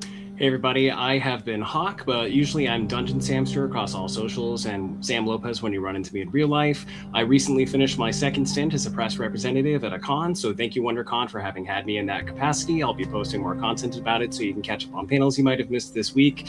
We have multiple programs with Tabletop Misfits coming up, including a season 2 of my show, Night of the Worm, which combines Vampire the Masquerade and Werewolf the Apocalypse, either late this summer or this fall, in addition to ongoing episodes of Candela Obscura, which are streamed every other Monday. We, of course, have Tabletop Misfits rendition of Icewind Dale, Rime of the Frost Maiden, our D&D main campaign on the alternating Mondays from Candela Obscura, and keep an eye out for our next project, Pendragon RPG, coming very soon. Also, issue 9, not this one right here, of the Keisai era line of comics comes out tomorrow. So not only should you back the Kickstarter, which is active for another 37 hours and has all of the stretch goals unlocked, but you should check out at least the mainline story, if not Escape the Dead Zone and Starship Godzilla, because I got into Godzilla as a result of this project. Thanks, Ellen, for running the game at PAX Unplugged last November. It's so fun. I can't believe really I was is. sleeping on this. Gotta go check it out. Yeah, gotta go check it out. This again is one of our one-shots. As you've seen lately, we've been doing a lot of special reports. We did a special report with Godzilla. We did a special report with a bunch of other Kickstarters. This is one thing we really want to do, and that's to give a platform for people to show what they're doing out in this space, which is awesome. As Sam said, we've got a ton of projects here. This month, since it's the beginning of the month, check out the offline screen starting tomorrow as we update that for what's happening here in April. As he said, we are launching Pendragon this month. We also have our normal shows kicking off. And there's 2 big special things that have happened over the last 2 weeks that I'd love to at least give you a heads up on. One is Tabletop Misfits has been invited, if we can make it possible, to join D3 at Sea this year in Alaska. So all we're doing is we're trying to get as much hype on that as possible. We'd love to have you there. I'm bringing Icewind Dale, so it'll be a blast. It's going to be cold. It's going to be amazing. And this year, for the first time, Tabletop Misfits will not just be going as Game Masters to Gen Con, but we will have 2 live plays, both Dress to Quest and Night of the Worm will be on live stage at Gen Con this year. So, a lot is happening. The best way, of course, you can do is follow, subscribe, things like that. And Sam, you have a question? Not a question. Also wanted to shout out Power Rangers Guardians of the Grid Season 2 is also now back up and running on alternating Sundays, with episode 1 having just happened, or was that episode 2? I'm bad at Episode tracking. 1 just happened, and episode 2 will go live on Sunday. So We have a lot going on. We're so thrilled to be adding some Godzilla action in the mix. yeah, can't wait. Make sure you're subscribed to all the social medias.